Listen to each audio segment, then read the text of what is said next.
आज हम स्टार्ट करते हैं एनाटॉमी ऑफ फ्लावरिंग प्लांट, है ना। इसमें देखो नीट में आपको पता है सारे क्वेश्चन एनसीईआरटी से आते हैं, तो हम एनसीईआरटी के एकदम वर्ड टू वर्ड फोकस करेंगे, ठीक है। सबसे पहले देखो इसने साफ साफ कहा है कि लिविंग ऑर्गेनिज्म में चाहे हम एल्गी से लेकर हायर प्लांट तक देखें, है ना, और एनिमल्स में भी इवन लोअर एनिमल से हायर एनिमल तक देखें, तो उसके जो है मॉर्फोलॉजिकल फीचर और एनाटॉमिकल फीचर दोनों में ही बहुत सारे डिफरेंस दिखते हैं, है ना। तो ये कह रहा है पहली बात तो कि जो है मॉर्फोलॉजिकल फीचर जो होता है ना, आउटर अपीयरेंस, उसको तो हम इजीली ऑब्जर्व कर सकते हैं, लेकिन अगर इंटरनल स्ट्रक्चर जिसे कि हम एनाटॉमी कहते हैं, है ना, इंटरनल स्ट्रक्चर की स्टडी को क्या कहते हैं, एनाटॉमी कहते हैं, उसमें वेरिएशन देखना हमारे लिए काफी जो है टिपिकल जो है काम होता है। तो किसी भी जो है ऑर्गेनिज्म के इंटरनल स्ट्रक्चर, इसमें स्ट्रक्चरल और फंक्शनल ऑर्गेनाइजेशन देखें तो उसकी स्टडी को हम एनाटॉमी कहते हैं। यदि आप स्टडी प्लांट की करें तो प्लांट एनाटॉमी कहलाता है, ठीक है। अब नेक्स्ट बात होती है, कोई भी प्लांट है जो है उसकी जो क्या कहते हैं बेसिक यूनिट जो है वो सेल है, सेल मिलकर टिश्यू बनता है, टिश्यू मिलकर ऑर्गन और organ system and then individual form होता है। यहाँ पर भी मोनोकॉट और डाइकॉट की भी अगर इंटरनल स्ट्रक्चर देखें तो उसमें भी काफी डिफरेंस पाए जाते हैं। तो इस तरीके से ये जो डिफरेंस डेवलप होते हैं या वेरिएशन डेवलप होती है, उसका मेन कॉज क्या है कि प्लांट जिस हैबिटेट में रहते हैं उसके अनुसार वो अपने आप को एडेप्ट कर लेते हैं, और इस एडेप्टेशन के कारण, है ना, उसमें कुछ विशेष कैरेक्टर डेवलप होते हैं, है ना। नेक्स्ट आते हैं टिश्यू। टिश्यू क्या होता है, a group of cell organise for the specific function और स्ट्रक्चर, ठीक है। अब आती है बात एनसीईआरटी की, जब छोटे क्लास में देखोगे तो उसने क्या लिख रखा है कि a group of cell which have common origin and function, लेकिन यहां देखना आपको कि यदि common origin and usually perform the common function, ये इस बात को बहुत जरूरी गौर करने की जरूरत है ना। तो उसको हम क्या कहते हैं, टिश्यू कहते हैं। ये टिश्यू जो है प्लांट का अगर देखें तो डिफरेंट टाइप के टिश्यू से मिलकर बने होते हैं। इस डिफरेंट टाइप के टिश्यू को बेसिकली पहले हम दो ग्रुप में कैटेगराइज करते हैं, किसमें, meristematic tissue and permanent tissue. Okay, meristematic tissue का मतलब क्या होता है, वे टिश्यू जिसमें कंटिन्यूअस डिवीजन की कैपेसिटी पाई जाती हो। ये हमेशा एक रिस्ट्रिक्टेड एरिया में पाए जाते हैं, ठीक है। और इस रेस्ट्रिक्टेड एरिया की जो लोकेशन है, जैसे कि हम आगे जो हम देखेंगे, ये सूट एपेक्स है ना, ये रूट एपेक्स है, ये ऐसे रीजन है जहां की सेल लगातार जो है डिवाइड होती रहती है। तो इस लगातार डिवाइड होने वाले स्पेसिफिक साइट को हम क्या कहते हैं, मेरिस्टेमेटिक जोन कहते हैं, और इनकी सेल लगातार डिवीजन चलती है। ये ग्रीक वर्ड मेरिस्टेमो से बना है, जिसका मीन्स क्या होता है, डिवीजन होता है। तो ये है हमारा मेरिस्टेमेटिक जो है टिश्यू। मेरिस्टेमेटिक टिश्यू अभी बोला था मैंने, सूट एपेक्स और रूट एपेक्स पर पाया जाता है। नेक्स्ट आता है कि इस मेरिस्टेमेटिक टिश्यू को हम डिफरेंट टाइप से जो है क्लासिफाई कर सकते हैं। तो आते हैं, देखो एक छोटे से चार्ट से हम फटाफट रिवीजन करेंगे। मेरिस्टेमेटिक टिश्यू को डिफरेंट बेसिस पे डिवाइड किया जाता है, जैसे ओरिजिन एंड डेवलपमेंट के बेस पर। कितने type, pro meristem, primary meristem, secondary meristem. Pro meristem NCERT में नहीं है, ठीक है, एनसीईआरटी में नहीं है। एनसीईआरटी में प्राइमरी मेरिस्टम और सेकेंडरी मेरिस्टम दे रखा है। प्रो मेरिस्टम एक्चुअल में क्या होता है, जो सीड होता है ना, उस सीड के जो एम्ब्रियोनल पार्ट हो, जैसे ये सीड कोट है और ये एम्ब्रियो है, ठीक है। तो ये एम्ब्रियो जहां से प्लूमिल और जो है रेडिकल ओरिजिनेट होते हैं, उस जगह की सेल जो डिवीजन लगातार करती है उसको हम प्रो मेरिस्टम कहते हैं। तो ये एक्चुअल में क्या होता है, ये प्राइमरी मेरिस्टम टाइप का ही होता है, क्योंकि ये न्यूली फॉर्म्ड सेल बनाता है, इसलिए एनसीईआरटी ने इसको दिया नहीं है। अब आता है पहला एनसीईआरटी के अकॉर्डिंग, है ना, N1 मतलब एनसीईआरटी का 1, N2 मतलब एनसीईआरटी का 2।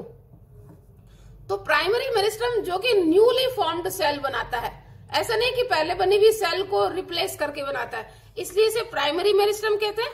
प्राइमरी मेरिस्टम के कौन से एग्जाम्पल है अपने, सूट एपेक्स और रूट एपेक्स।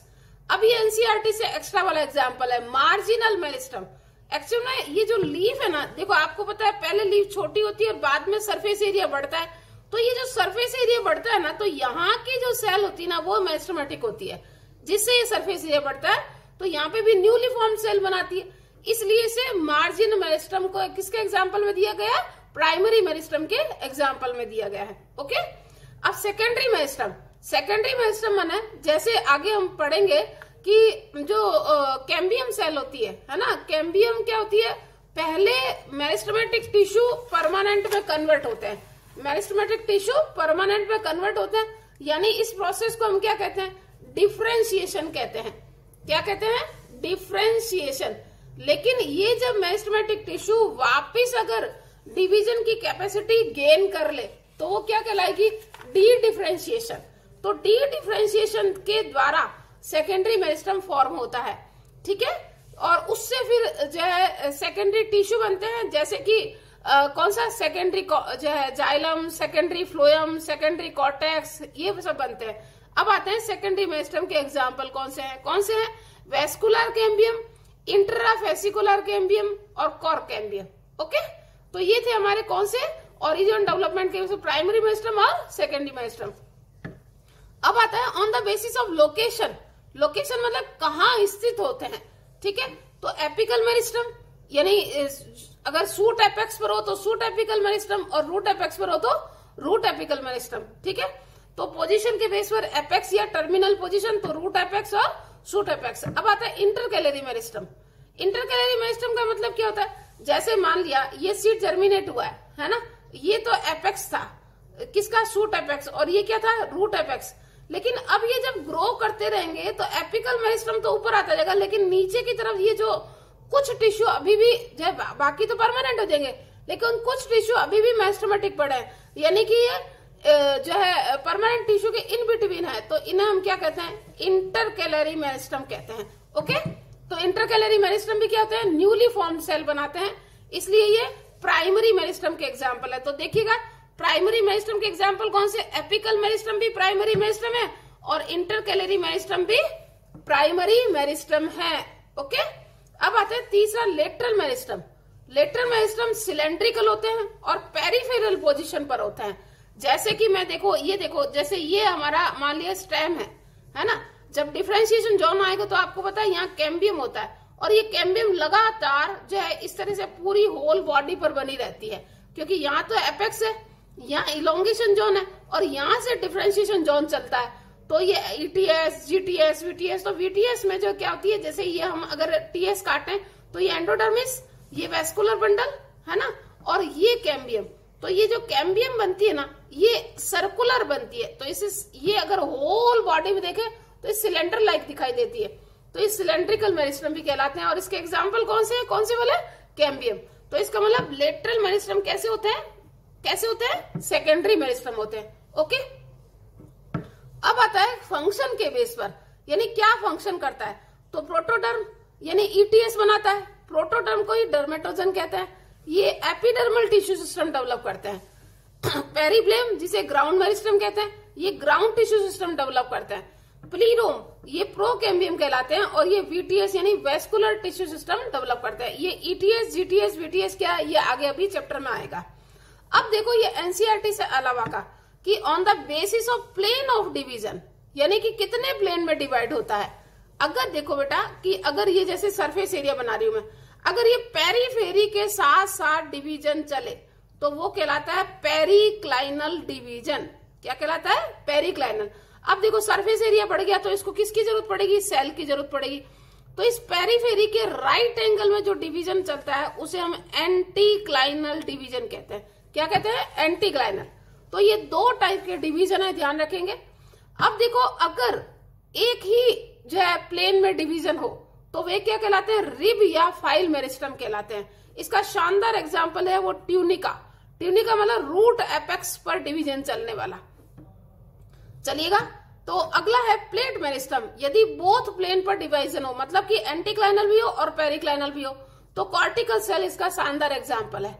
ऐसे ही मास मेरिस्टम ना ऑल पॉसिबल प्लेन पर डिवीजन हो, है ना। तो जैसे एम्ब्रियोनल सेल है ना, एंडोस्पर्म, ये सब क्या होते हैं, ऑल प्लेन पर डिवाइड होता है, तो इन्हें मास मेरिस्टम कहते हैं। क्लियर फंडा। तो अब देखो नेक्स्ट आता है, कुछ एनसीईआरटी की लाइन है, ध्यान रखना, स्पेशली ध्यान रखना है कि जो है एनिमल और प्लांट दोनों में ही कुछ स्पेशल सिमिलरिटी और स्पेशल डिफरेंस पाए जाते हैं, है ना। इसको हम जो है इसकी स्टडी को प्लांट एनाटॉमी कहते हैं। ये शॉर्ट नोट यहाँ पे मैंने बना रखे हैं, तो आप इसको आराम से ढंग से लाइन टू लाइन याद करेंगे, ठीक है, बिल्कुल अच्छे से याद करेंगे, शॉर्ट खींच लेंगे आप और इनको शॉर्ट नोट के रूप में याद करेंगे। अब आता है, देखो ये था हमारा मेरिस्टेमेटिक टिश्यू, ये जितना भी मैंने पढ़ाया था ये वाला पार्ट जो है मैं इसको एक्सप्लेन कर रही थी। यहाँ पे देखो ये सारा का सारा मिक्स दे रखा है, तो इसलिए मिक्स दे रखा था तो थोड़ा बच्चों को प्रॉब्लम आती है। अब देखो यहाँ पे मैंने शॉर्ट नोट बना रखे, तो इस शॉर्ट नोट को देखो, मेरिस्टेमेटिक टिश्यू रेस्ट्रिक्टेड इन स्पेशल रीजन, स्पेशल नोट करना है। ये लेफ्ट बिहाइंड वाला जो पोर्शन है ना, ये बच्चों को थोड़ा प्रॉब्लम करता है। ये जो लीफ क्या होती है, जैसे ये देखो प्लांट सूट एपेक्स ऊपर बढ़ रहा है और ये लीफ प्राइमोर्डिया, मतलब मैं कैसे बना रही हूँ, देखो ये सूट एपेक्स, ये लीफ प्राइमोर्डिया बढ़ रही है, ये लीफ प्राइमोर्डिया है ना, ये देखो लीफ प्राइमोर्डिया मतलब लीफ की स्टार्टिंग का ना लीफ प्राइमोर्डिया। ये लीफ प्राइमोर्डिया जब आगे ग्रो करती है तो इसके पीछे लेफ्ट बिहाइंड में कुछ टिश्यू क्या रह जाते हैं, अभी भी मेरिस्टेमेटिक रह जाते हैं, तो इनको हम एक्सिलरी बड कहते हैं, ठीक है। एक तो लेफ्ट बिहाइंड बड ये आया हुआ, ये क्या करेगा, जब वेजिटेटिव फेज होगी तब तो ये ब्रांच बनाएगा, और अगर रिप्रोडक्टिव फेज होगी तो क्या बनाएगा, ये फ्लावर बनाएगा। अब देखो जैसे सूट एपेक्स लेंथ में बढ़ रहा है, तो यहाँ पर भी लेफ्ट बिहाइंड में कुछ टिश्यू अभी तक परमानेंट नहीं हुए, तो लेफ्ट बिहाइंड इसके लिए भी आया, लेफ्ट बिहाइंड इसके लिए भी आया। ये कौन से इंटरकैलरी है ना, ये इंटरकैलरी मेरिस्टम है, और ये क्या है, एक्सिलरी बड है। ये दोनों ही क्या है, प्राइमरी मेरिस्टम है, इस चीज का ध्यान रखना है, ओके। तो ये वर्ड आपको ध्यान रखेंगे कि एक्सिलरी बड किसको बोला है, और जो है क्या कहते हैं इंटरकैलरी मेरिस्टम किसको कहा है। इंटरकैलरी मेरिस्टम हालांकि बाद में परमानेंट हो जाते हैं, लेकिन कुछ जो है ग्रासेस है ना, जैसे जो भी दूब ग्रास वगैरह है, या जिसकी हम जो है कटिंग करते हैं ना, तो ये कटिंग करते हैं तो क्या होता है, इसका एपेक्स पोर्शन तो कट गया, अब इसकी लेंथ बढ़ाने के लिए कौन रेस्पॉन्सिबल होगा, वो इंटरकैलरी मेरिस्टम होगा, ओके। तो हर्बीवरस या जैसे ग्रेजर्स है, उन घासों को खाते रहते हैं, तो ये घास की लंबाई को वापस कौन बढ़ाएगा, तो वो कौन बढ़ाएगा, इंटरकैलरी मेरिस्टम, ठीक है। अब प्राइमरी मेरिस्टम किसे कहते हैं, जो प्लांट की अर्लियर स्टेज में जो डेवलप होते हैं, जो न्यूली फॉर्म्ड टिश्यू बनाते हैं, ठीक है। सेकेंडरी मेरिस्टम किसे कहेंगे, जो लेटर ऑन डेवलप होते हैं, यानी प्राइमरी मेरिस्टम जो है वो लंबाई लगातार बढ़ा रहा है। अब डाइकोट प्लांट में जो वुडी एक्सिस बनते हैं, मोटा जो स्टेम बनता है, या रूट की जो मोटाई बढ़ती है, गर्थ या डायमीटर बढ़ता है, वो जो है क्या कौन बढ़ाता है, सेकेंडरी मेरिस्टम बढ़ाता है, जिसमें लेटरल मेरिस्टम, सेकेंडरी मेरिस्टम ही क्या कहते हैं, लेटरल मेरिस्टम। और लेटरल मेरिस्टम के एग्जाम्पल कौन से हैं, कैम्बियम, अभी पीछे बताया था आपको, ठीक है। तो ये जो है इसका यहाँ पे फॉर्म लिख रखा है, ओके। अब देखो ये लास्ट लाइन जो कि गौर करना है आपको, जब टिश्यू जो है परमानेंट हो रहे होते हैं, देखो लास्ट लाइन देखो आप क्या कह रही हूं मैं, यहाँ पे देखो, following the division of cell both primary as well as secondary meristem newly form cell become structurally and functionally specialised and loss the ability to divide, okay, loss the ability to divide, that cell are called permanent और mature cell and constitute the permanent tissue. Definition याद रखनी है किसकी, permanent tissue की, okay. Permanent tissue और permanent cell क्या है, इस चीज को ध्यान रखना है। अब देखो इसका और एक नेक्स्ट क्लास जो कि मैंने फंक्शन के बेस पे बोला था कि during the formation of primary plant body, क्या कहना चाह रहा है, ये देखो ये एपेक्स है ना, यहाँ पे ये एपेक्स जो है ना वो डिफ्रेंशिएट होगा और 3 लेयर बनाएगा, ये देखिएगा 3 लेयर बनाएगा। ये लेयर क्या कहलाएगी, डर्मेटोजन, है ना, जो पीछे अभी बोला था मैंने फंक्शन के बेस पर। ये लेयर क्या कहलाएगी, पेरिब्लेम, ओके। और ये लेयर क्या कहलाएगी, प्लीरोम, ठीक है। तो ये कह रहा है ना कि primary body specific region of the apical meristem produce dermal tissue, ground tissue और वेस्कुलर टिश्यू। तो डर्मेटोजन क्या बनाएगी, ईटीएस यानी डर्मल टिश्यू। फिर ये ग्राउंड टिश्यू कौन बनाएगी, पेरिब्लेम, तो ये ग्राउंड टिश्यू यानी जीटीएस बनाएगी। और ये प्लीरोम क्या बनाएगी, वीटीएस यानी वेस्कुलर टिश्यू। तो इस लाइन को गौर करेंगे, यहाँ पे देखो मैंने इसको शॉर्ट में लिख रखा है। और एक्सिलरी बड और इंटरकैलरी बड के लिए ये वर्ड जो है, ये लाइन आपको ध्यान रखनी है ना। तो इस चीज को यहाँ पे गौर करेंगे। ये हो गया हमारा मेरिस्टेमेटिक टिश्यू का पार्ट खत्म। ओके, नेक्स्ट पॉइंट उठाते हैं हम परमानेंट टिश्यू। तो परमानेंट टिश्यू की एक तो पीछे डेफिनेशन आ रखी थी, वो आपको याद करनी है, ठीक है। अब देखो इसने क्या बोला कि वे टिश्यू जो डू नॉट जनरली डिवाइड। अब आप इस चीज को गौर करेंगे, do not generally divide, always stop नहीं बोला, generally stop the division capacity. क्योंकि हमारा एग्जाम्पल क्या है, आगे आएगा, कैम्बियम है ना। कैम्बियम क्या करता है, regain the division capacity, regain the division capacity, यानी ये क्या कर लेता है, डी डिफ्रेंशिएशन कर देता है। और डी डिफ्रेंशिएट करता है तो ये जनरली वर्ड जो यहाँ पर आया हुआ है, ठीक है। तो इसलिए बाकी तो परमानेंट रहते हैं, लेकिन कैम्बियम वापस क्या हो जाता है, मेरिस्टेमेटिक हो जाता है। तो इसलिए इस चीज को ध्यान रखना है। अब परमानेंट टिश्यू अगर सिमिलर टाइप के स्ट्रक्चर और फंक्शन से बने हो, है ना, तो वो सिंपल टिश्यू कहलाएंगे। और अगर वो डिफरेंट टाइप के टिश्यू से बने हो, मैंने different type of cell, tissue word गलत बोल गई, डिफरेंट टाइप ऑफ सेल से बने हो, तो उसे कॉम्प्लेक्स टिश्यू कहते हैं, ठीक है। तो परमानेंट टिश्यू भी दो टाइप के होते हैं, सिंपल परमानेंट टिश्यू और कॉम्प्लेक्स परमानेंट टिश्यू। अब सबसे पहले आते हैं सिंपल परमानेंट टिश्यू क्या है, ठीक है। तो सिंपल परमानेंट टिश्यू माना only one type of cell से मिलकर बने हो, तो उसे सिंपल परमानेंट टिश्यू कहते हैं। ये भी तीन टाइप के होते हैं, पेरेन्काइमा, कॉलेन्काइमा और स्क्लेरेन्काइमा। ओके, अब पेरेन्काइमा टिश्यू जो है वो डिफरेंट ऑर्गन में पाए जाते हैं, चाहे वो जो है अपना रूट है, स्टेम है, चाहे लीफ है, इसलिए इन्हें यूनिवर्सल टिश्यू कहते हैं। यूनिवर्सल टिश्यू माने प्लांट के सभी ऑर्गन का पार्ट बनाते हैं, इसलिए इसको कहते हैं ये major component of the plant organ, है ना। तो ये डिफरेंट पार्ट में पाए जाते हैं। नेक्स्ट आइए देखो, तो ये देखो सबसे पहले लाइन ये कि form the component of with in organ, है ना, ऑल टाइप ऑफ ऑर्गन, तो यूनिवर्सल कहलाते हैं। ये सबसे पुराने हैं, प्रिमिटिव है, क्योंकि ये एल्गा से स्टार्ट हो गए, इसलिए क्या कहलाते हैं, जो है इवोल्यूशनरी बेस पे मोस्ट प्रिमिटिव टिश्यू कहलाते हैं, ठीक है। अगला आता है, ये जो है ना, इनमें एयर स्पेस, मतलब सॉरी इंटरसेलुलर स्पेस पाए जाते हैं और केवल प्राइमरी सेल वॉल होती है, इसलिए ये सॉफ्ट टिश्यू भी कहलाते हैं। ओके, और जब भी मेरिस्टेमेटिक टिश्यू परमानेंट में कन्वर्ट होता है तो सबसे पहले जो है वो पेरेन्काइमा बनाता है, इसलिए इसे फंडामेंटल टिश्यू भी कहते हैं। तो कुछ वर्ड है, ध्यान रखना। ओके, अब देखो इनकी सेल जो होती है वो स्फेरिकल भी हो सकती है, ओवेल भी हो सकती है, राउंड भी हो सकती है, पॉलीगोनल भी हो सकती है और इलोंगेटेड भी। यानी स्फेरिकल माना इस टाइप की सेल भी का भी बना हो सकता है ना, जो है राउंड है। अब ये ओवेल शेप का भी हो सकता है, इलोंगेटेड भी हो सकता है, ओके, और पॉलीगोनल टाइप के भी हो सकते हैं। तो ये डिफरेंट शेप साइज के पाए जाते हैं। इनकी सेल वो जो वो थिन होती है और सेल्यूलोज की बनी होती है। ये क्लोजली पैक्ड होते हैं या फिर छोटा इंटरसेलुलर, जैसे ये देखो ये छोटा इंटरसेलुलर स्पेस पाया जाता है, या फिर ये देखो क्लोजली पैक्ड, या कोई इंटरसेलुलर स्पेस नहीं होता, है ना। तो दोनों ही कंडीशन पाई जाती है। फिर ये पेरेन्काइमा डिफरेंट टाइप के फंक्शन करते हैं, मुख्य रूप से एनसीईआरटी फोटोसिंथेसिस, स्टोरेज और सिक्रेशन दे रखा है। क्लियर फंडा, बिल्कुल याद करना है, हर वर्ड लाइन टू लाइन याद होना चाहिए, आपको ध्यान रखना है, ठीक है। तो ये पेरेन्काइमा के कैरेक्टर एनसीईआरटी में इतना ही है। ओके, अब देखो मैं थोड़ा सा इसको यहाँ पे और एक एक्स्ट्रा, थोड़ा बहुत एक्स्ट्रा बोल रही हूँ, ठीक है। देखो जैसे मैंने अभी बोला था कि मेरिस्टेमेटिक टिश्यू, परमानेंट टिश्यू, तो मेरिस्टेमेटिक टिश्यू के तो अपन ने टाइप यहाँ पढ़ लेते।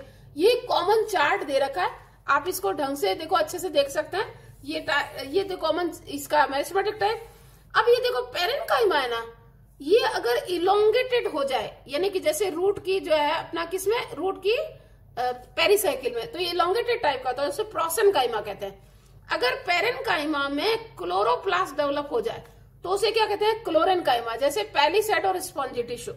पेरेन्काइमा में यदि एयर स्पेस डेवलप हो जाए, है ना, ये देखो इंटरसेलुलर स्पेस, ये एयर स्पेस डेवलप हो जाए तो एरेन्काइमा कहते हैं। पेरेन्काइमा यदि इस टाइप का शेप का स्टार शेप आ जाए तो उसे क्या कहते हैं, स्टीलेट पेरेन्काइमा। ये दोनों ही किस में होते हैं, हाइड्रोफाइट्स में होते हैं। किस में होते हैं, हाइड्रोफाइट्स में। म्यूसिलेज यानी पेरेन्काइमा में जब म्यूसिलेज डेवलप हो जाए तो म्यूसिलेज जैसे जीरोफाइट्स में होते हैं। इडिपोब्लास्ट जैसे कि ऑयल ग्लैंड है ना, जो रेफाइट्स और सिस्टोलिथ है ना, रेफाइट्स और सिस्टोलिथ ये इनके एग्जाम्पल है जिसमें इनऑर्गेनिक सब्सटेंस कलेक्ट हो जाते हैं, स्टोर्ड हो जाते हैं। ओके, तो ये पेरेन्काइमा के डिफरेंट टाइप है जिनको आप थोड़ा सा एक्स्ट्रा टू एनसीईआरटी याद रखेंगे क्योंकि प्रीवियस ईयर क्वेश्चन में आए हुए हैं। अब आते हैं कॉलेनकाइमा।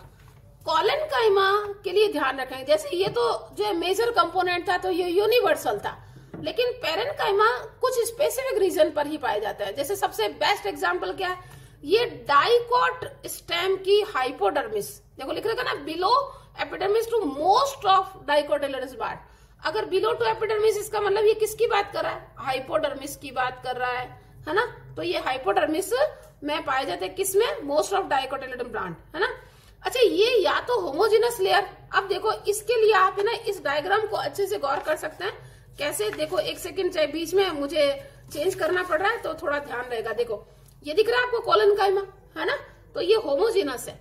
अगर ये ऐसे देखो, जैसे ये देखो ये इस फॉर्म में होता है ना, ऐसे बंच के फॉर्म में, तो उसको क्या कहते हैं, पैचेस। लेकिन ये क्या होता है, ये देखो यहाँ दे रखा है वो जो है होमोजेनस है, तो ये कॉलेनकाइमा दिख रहा है आपको, तो ये कॉलेनकाइमा यहाँ पाए जाते हैं। ठीक है, तो ये लाइन को आपको ध्यान रखेंगे। फिर अगला, it consist the much thickened cell wall. असल में क्या होता है, जब यहाँ तो देखो इस सिर्फ प्राइमरी सेल वॉल है, एक ही सेल वॉल है ना, यहाँ पे ओनली प्राइमरी सेल वॉल है, ओनली प्राइमरी सेल वॉल। लेकिन इसके ऊपर क्या हो गया, देखो प्राइमरी के ऊपर ये देखो सेकेंडरी डिपोजिशन भी पाया जाता है, ये दिख रहा है आपको मोटे थिकन, है ना। तो प्राइमरी के ऊपर ये सेकेंडरी डिपोजिशन होता जाता है, किसका होता है, सेल्यूलोज, सेल्यूलोज, हेमी सेल्यूलोज और स्पेशली ध्यान रखना है पेक्टिन, है ना, इनका जमा हो जाता है। तो इसके कारण ये क्या होती है, सेकेंडरी थिकनिंग भी कहते हैं और सेकेंडरी सेल वॉल भी कहते हैं। तो मच थिकन जो है कॉर्नर पाए जाते हैं। तो देखो it consist cell which much thicken corner due to deposition of cellulose, hemi cellulose and pectin. ठीक है, अब ये कॉलेनकाइमा जो होते हैं उसमें जो है शेप में ध्यान रखना, देखो पेरेन्काइमा ही कॉलेनकाइमा में कन्वर्ट हो रहा है, पेरेन्काइमा ही स्क्लेरेन्काइमा में कन्वर्ट हो रहा है। तो फंडामेंटल टिश्यू तो ये है। अब क्या होगा, शेप लगभग तो वही आएगा, है ना। तो ये देखो ऊपर से उससे थोड़ा सा चेंज याद रखना है, ये ओवल, स्फेरिकल और पॉलीगोनल टाइप के होते हैं। और इसमें ध्यान रखना है, इसमें जनरली ऑफनली इसमें क्लोरोप्लास्ट पाए जाते हैं। अब देखो, अभी देखो आपने पीछे देखा, अगर ये यहाँ पर अगर स्टेम का ये वाला पोर्शन बनाएगा, है ना, ये वाला पोर्शन अगर बनाएगा तो ये तो आपको पता ही है ना कि यहाँ पे इसको जो है वो अपना फोटोसिंथेसिस तो करना ही है, तो इसलिए इसमें क्लोरोप्लास्ट पाए थे ग्रीन यंग स्टेम में, ध्यान रखना। अब अगर ये क्लोरोप्लास्ट पाएगा, इसका मतलब ये क्या, अगर आप फोटोसिंथेसिस करेगा, है ना, तो ये फोटोसिंथेसिस करते हैं। फिर इंटरसेल्युलर स्पेस एब्सेंट होता है, बाबा इसमें तो जो है सेकेंडरी सेल वॉल बन गई है, तो ये जो इंटरसेल्युलर स्पेस है इसकी जगह तो क्या हो गया, डिपोजिशन हो गया, है ना। तो इस इंटरसेल्युलर स्पेस एब्सेंट होते हैं। अब तीसरा ध्यान रखना बहुत जरूरी है, ये मैकेनिकल प्रोवाइड करते हैं, मैकेनिकल स्ट्रेंथ, ये जो लचकमयी दृढ़ता, ऐसे इलास्टिसिटी, क्योंकि पैक्टिन होता है ना, वो क्या होता है, देखो जैसे ये यहाँ पे मोड़ हो रहा है ना, तो ये इलास्टिसिटी प्रोवाइड करने का मेन काम किसका है, कॉलेनकाइमा का। तो यंग जो है स्टेम जो है थोड़ा सा ऐसे झूमता रहता है, पीटीओल के कारण ये लीफ यूं यूं यूं यूं करती रहती है, तो इसका जो मेन फंक्शन है वो किसका है, कॉलेनकाइमा का। ठीक है, तो mechanical support to growing part of the plant such as young stem and petiole of the leaf. तो अब देखो इसका थोड़ा सा एक्स्ट्रा कौन सा है, ये डिपोजिशन कहां पर होते हैं, उसके बेस पर 3 टाइप के होते हैं, लेमिनार और प्लेट। यानी कि देखो जैसे ये देखो ये ऐसा टाइप का टिश्यू था, अब अगर इसके ऐसे सरफेस पर हो, यानी टेंजेंशियल वॉल पर, अगर टेंजेंशियल वॉल पर अगर डिपोजिशन होना, तो क्यों, क्योंकि इसकी सबसे बड़ी विशेषता क्या है, लोकेलाइज्ड डिपोजिशन पाया जाता है, यानी कि स्पेसिफिक स्थान पर पाया जाता है। तो अगर ऐसा हो तो इसे प्लेट कॉलेनकाइमा कहते हैं, है ना, लेमिनार या प्लेट कॉलेनकाइमा। अगर ये टिश्यू ऐसा हो, जैसे एनसीईआरटी में डायग्राम बना रखा है ना, तो ये देखो अगर ये यूं हो और इसके कॉर्नर पर डिपोजिशन हो जाए, कॉर्नर पर, है ना, तो उसे क्या कहते हैं, एंगुलर कॉलेनकाइमा। और अगर ये इंटरसेल्युलर स्पेस था और इंटरसेल्युलर स्पेस के साइड में यहां डिपोजिशन हो जाए, है ना, तो उसे लेक्यूनार या वैक्यूलर कॉलेनकाइमा कहते हैं। तो ये चीज भी थोड़ा सा अगर आए तो ध्यान रखना है। ओके, अब फिर एनसीईआरटी पर आते हैं।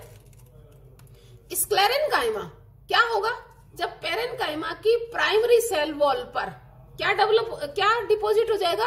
स्पेशली ध्यान रखना आपको, जो है जैसे मैं कहूं कि ये देखो, जैसे ये सेल थी, है ना, ये सेल थी। ओके, आराम से ध्यान से देखेंगे। अब यहाँ क्या हो गया, पूरा होमोजेनस। जैसे यहाँ तो क्या था, लोकेलाइज्ड ही था, स्पेसिफिक स्थानों पर ही था, लेकिन यहाँ क्या होगा कि लगभग पूरी की पूरी जो है प्राइमरी सेल वॉल क्या हो जाएगी, डिपॉजिट हो जाएगी। केवल कुछ स्थान क्या हो जाएंगे, अनडिपोजिटेड रहेंगे। तो ये देखो, ये डिपॉजिट हो गई ना, ये इसमें मुख्य पदार्थ क्या होगा, लिग्नीन होगा। और लिग्नीन क्या होता है, हाइड्रोफोबिक होता है, इसलिए इससे होते वाटर कंडक्ट नहीं हो पाएगा। तो वाटर कंडक्ट नहीं हो पाएगा तो सेल कैसी हो जाएगी, डेड हो जाएगी। तो ये दिख रहा है आपको, ये डिपोजिटेड पार्ट है। अब ये जो अनडिपोजिटेड पार्ट रह गया, जहां डिपोजिशन बच गया है, उसको हम क्या कहते हैं, पिट कहते हैं। तो यहाँ पे देखो, ये दिख रहा है आपको, ये अनडिपोजिटेड पार्ट है, ये पिट्स है सारे के सारे, है ना, ये पिट है। और ये बीच में क्या हो गया, सारा का सारा पिंक कलर का दिख रहा है, ये जो डिपोजिटेड है। ठीक है, अब इतना डिपोजिशन हो जाता है कि बीच का सारा साइटोप्लाज्म क्या होता है, खत्म हो जाता है, डेड हो जाता है, डिवॉइड द प्रोटोप्लाज्म। और सेंटर में बिल्कुल बिल्कुल नैरो कैविटी रह जाती है, ल्यूमन कह दूं और चाहे मैं क्या कह दूं, कैविटी कह दूं, तो बहुत ही छोटी कैविटी रह जाती है। तो ये देखो, थिक सेल वॉल, और ये दिख रहे हैं आपको, ये पिट्स दिख रहे हैं। सरफेस व्यू पे देखते हैं तो फिर ऐसा ही दिखता है, जैसे ये देखो, ये पिट है और ये सारा का सारा ये अंगुलियां दिख रही है, डिपोजिशन है, और ये बीच में दिख रहा है वो पिट हो गए। ओके, तो ये पिट्स पाए जाते हैं। तो ये एक स्क्लेरेट है और ये एक फाइबर है। फाइबर का शेप क्या होता है, दोनों पॉइंटेड एंड होते हैं, जबकि ये कैसी होती है, ओवल या स्फेरिकल होती है। तो इसलिए स्टोन सेल कहते हैं और इसको फाइबर कहते हैं। इसमें भी देखो आप, ल्यूमन बिल्कुल पतली रह गई है, थिक सेल वॉल है, इसमें भी थिक सेल वॉल है। अब आइएगा, एनसीईआरटी की लाइन को याद रखना है। देखो, ये long narrow cell wall, thick lignified cell wall होती है, जिसमें फ्यू और न्यूमरस पिट्स पाए जाते हैं। ठीक है, पिट क्या है, undeposited part of the primary cell wall, इसे पिट्स कहते हैं। ये यूजुअली डेड होते हैं, थोड़ा इस बात को गौर करना प्लीज, है ना, क्योंकि इमेच्योर कंडीशन में ये क्या होता है, लिविंग भी हो सकता है, इसलिए यूजुअली डेड है, ऑलवेज डेड नहीं बोल सकते, विदाउट प्रोटोप्लास्ट। ठीक है, अब आता है, ये विशेष ध्यान रखना है कि किसके बेस पर, फॉर्म, स्ट्रक्चर, ओरिजिन और डेवलपमेंट के बेस पर, form, structure, origin and development के बेस पर स्क्लेरेनकाइमा दो टाइप के हो सकते हैं, फाइबर और स्क्लेरिड्स। ये दिख रहे हैं पॉइंटेड एंड वाले, फ्लैट जो इलोंगेटेड हो गए वो तो फाइबर है, और इस टाइप का जो स्फेरिकल और ओवल शेप है वो कौन है, स्क्लेरिड्स है। ठीक है, तो अब देखो, ये स्क्लेरिड है, आइदर फाइबर और स्क्लेरिड। तो फाइबर कैसे होते हैं, थिक वॉल्ड होते हैं, वो तो पहली बात हो चुकी। इलोंगेटेड अभी बोला मैंने, है ना, इलोंगेटेड और पॉइंटेड सेल है, पॉइंटेड ना, दोनों टैपरिंग एंड वाले पॉइंटेड सेल है। ठीक है, जनरली अकरिंग इन ग्रुप, ये जहां पर भी होंगे, चाहे जाइलम फाइबर है, चाहे फ्लोएम फाइबर है, चाहे सरफेस फाइबर है, ये जहां पर भी होते हैं ग्रुप में होते हैं और डिफरेंट पार्ट में पाए जाते हैं। अभी जाइलम फाइबर, फ्लोएम फाइबर बोला, सरफेस फाइबर है ना, पेरिसाइकिल में फाइबर होते हैं, तो जहां पर भी होंगे वो ग्रुप में होंगे। स्क्लेरिड्स कैसे थे, देखो, स्फेरिकल अभी बोला, स्फेरिकल, ओवल और सिलेंड्रिकल शेप के होते हैं, हाईली थिकेंड होते हैं। अब ये जब थिकेंड हो गए, लिग्निन है, हाइड्रोफोबिक है, तो वाटर जाएगा नहीं, तो क्या हो जाता है, प्रोटोप्लाज्म डेड हो जाता है, तो डेड सेल होती है। ठीक है, विद वेरी नैरो ल्यूमन होते हैं, बहुत ही छोटी ल्यूमन कैविटी रह जाती है। ठीक है, ल्यूमन जिसे कैविटी भी कहते हैं, ये कॉमनली फाउंड इन, अब देखो इसके लिए याद रखना है, फ्रूट वॉल ऑफ नट। ठीक है, नट की फ्रूट वॉल पर पाए जाते हैं। Pulp of the fruit like guava, pear, sapota, तो जीपीएस से आप याद कर सकते हैं। सीड कोट ऑफ लेग्यूम, है ना, और लीव्स ऑफ टी, ये इनके एग्जाम्पल है, स्पेशली ध्यान रखना। स्क्लेरेनकाइमा जो है वो मैकेनिकल सपोर्ट प्रोवाइड करते हैं, ऑर्गन को मैकेनिकल सपोर्ट प्रोवाइड करते हैं। क्लियर हो गया फंडा। अब आता है अगला, देखो थोड़ा सा एक्स्ट्रा के लिए मैं बात बोल रही हूँ, स्पेशली ध्यान रखना है। देखो कौन सा, ये आते हैं स्क्लेरेनकाइमा। ठीक है, स्क्लेरेनकाइमा फाइबर भी हो सकते हैं और स्क्लेरिड्स भी हो सकते हैं। फाइबर अभी बोला मैंने, जाइलम फाइबर, फ्लोएम फाइबर, क्योंकि फाइबर का क्लासिफिकेशन बहुत बड़ा है, इसलिए इतना याद करने की जरूरत नहीं है। स्क्लेरिड है वो मुख्य रूप से शेप के बेस पर 5 टाइप के, BOTAM, बॉटम। ठीक है, ब्रैंकियोस्क्लेरिड, ऑस्टियोस्क्लेरिड, ट्राइकोस्क्लेरिड, एस्ट्रोस्क्लेरिड्स और मैक्रोस्क्लेरिड्स। ठीक है, अब देखो कुछ है ना जो एनसीईआरटी से बाहर है, स्पेशल टाइप के भी टिश्यू होते हैं, लेटेसिफेरस टिश्यू। लेटेसिफेरस में जिसमें लेटेक्स पाया जाता हो, ठीक है। ये लेटेक्स वेसल भी हो सकते हैं और लेटेक्स सेल भी हो सकता है, यानी ये सिंसाइड भी हो सकते हैं और सिंगल सेल भी हो सकते हैं। दूसरा ग्लैंडुलर टिश्यू जो सिक्रीशन करते हैं, ये तो अंदर स्टोर रख रहे हैं इंटरनल, लेकिन ये सिक्रीट करते हैं, इसलिए ग्लैंडुलर टिश्यू। ये यूनिसेल्युलर भी हो सकते हैं और मल्टी सेल्युलर भी हो सकते हैं। मल्टी सेल्युलर में एक्सटर्नल ग्लैंड भी हो सकती है और इंटरनल ग्लैंड भी हो सकते हैं। ये सारा का सारा एक्स्ट्रा टू एनसीईआरटी है। जब कोई क्वेश्चन पूछे तो आपको स्पेशली ध्यान रखना है, अदरवाइज आपको ज्यादा याद करने की जरूरत नहीं है, ठीक है। ये थे हमारे जो है परमानेंट, सिंपल परमानेंट टिश्यू खत्म होते हैं। अगला आता है कॉम्प्लेक्स परमानेंट टिश्यू, ठीक है।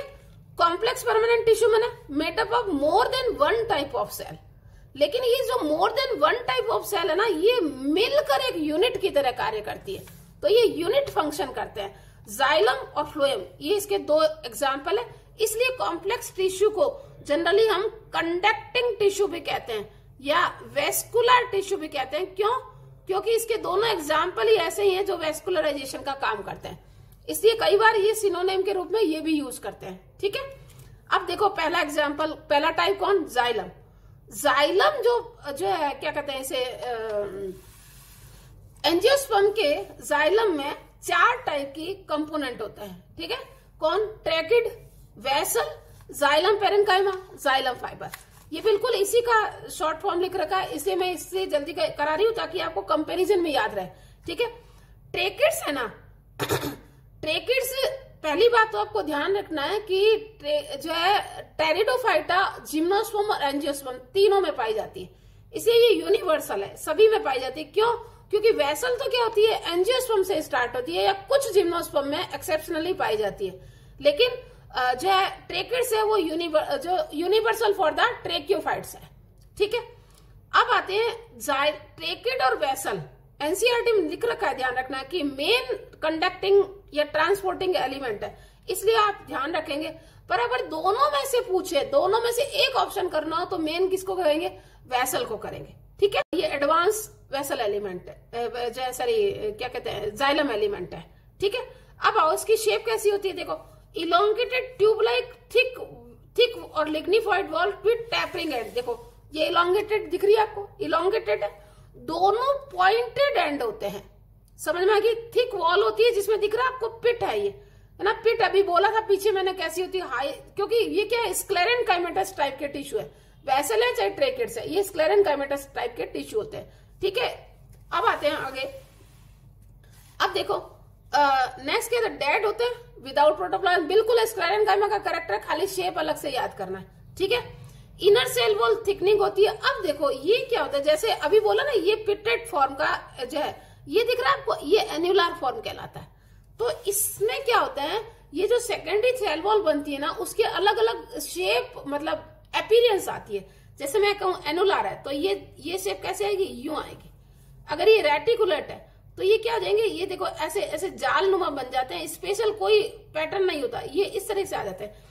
स्क्लेरिफॉर्म होगा ना तो ये देखो, ये एक बार इधर एक बार इधर, है ना, ये एक बार इधर, तो ये सीढ़ियां की तरह आ जाते हैं। स्पाइरल होगा ना तो ये देखो, ये यूं यूं यूं यूं इस तरह से थिकनिंग होगी।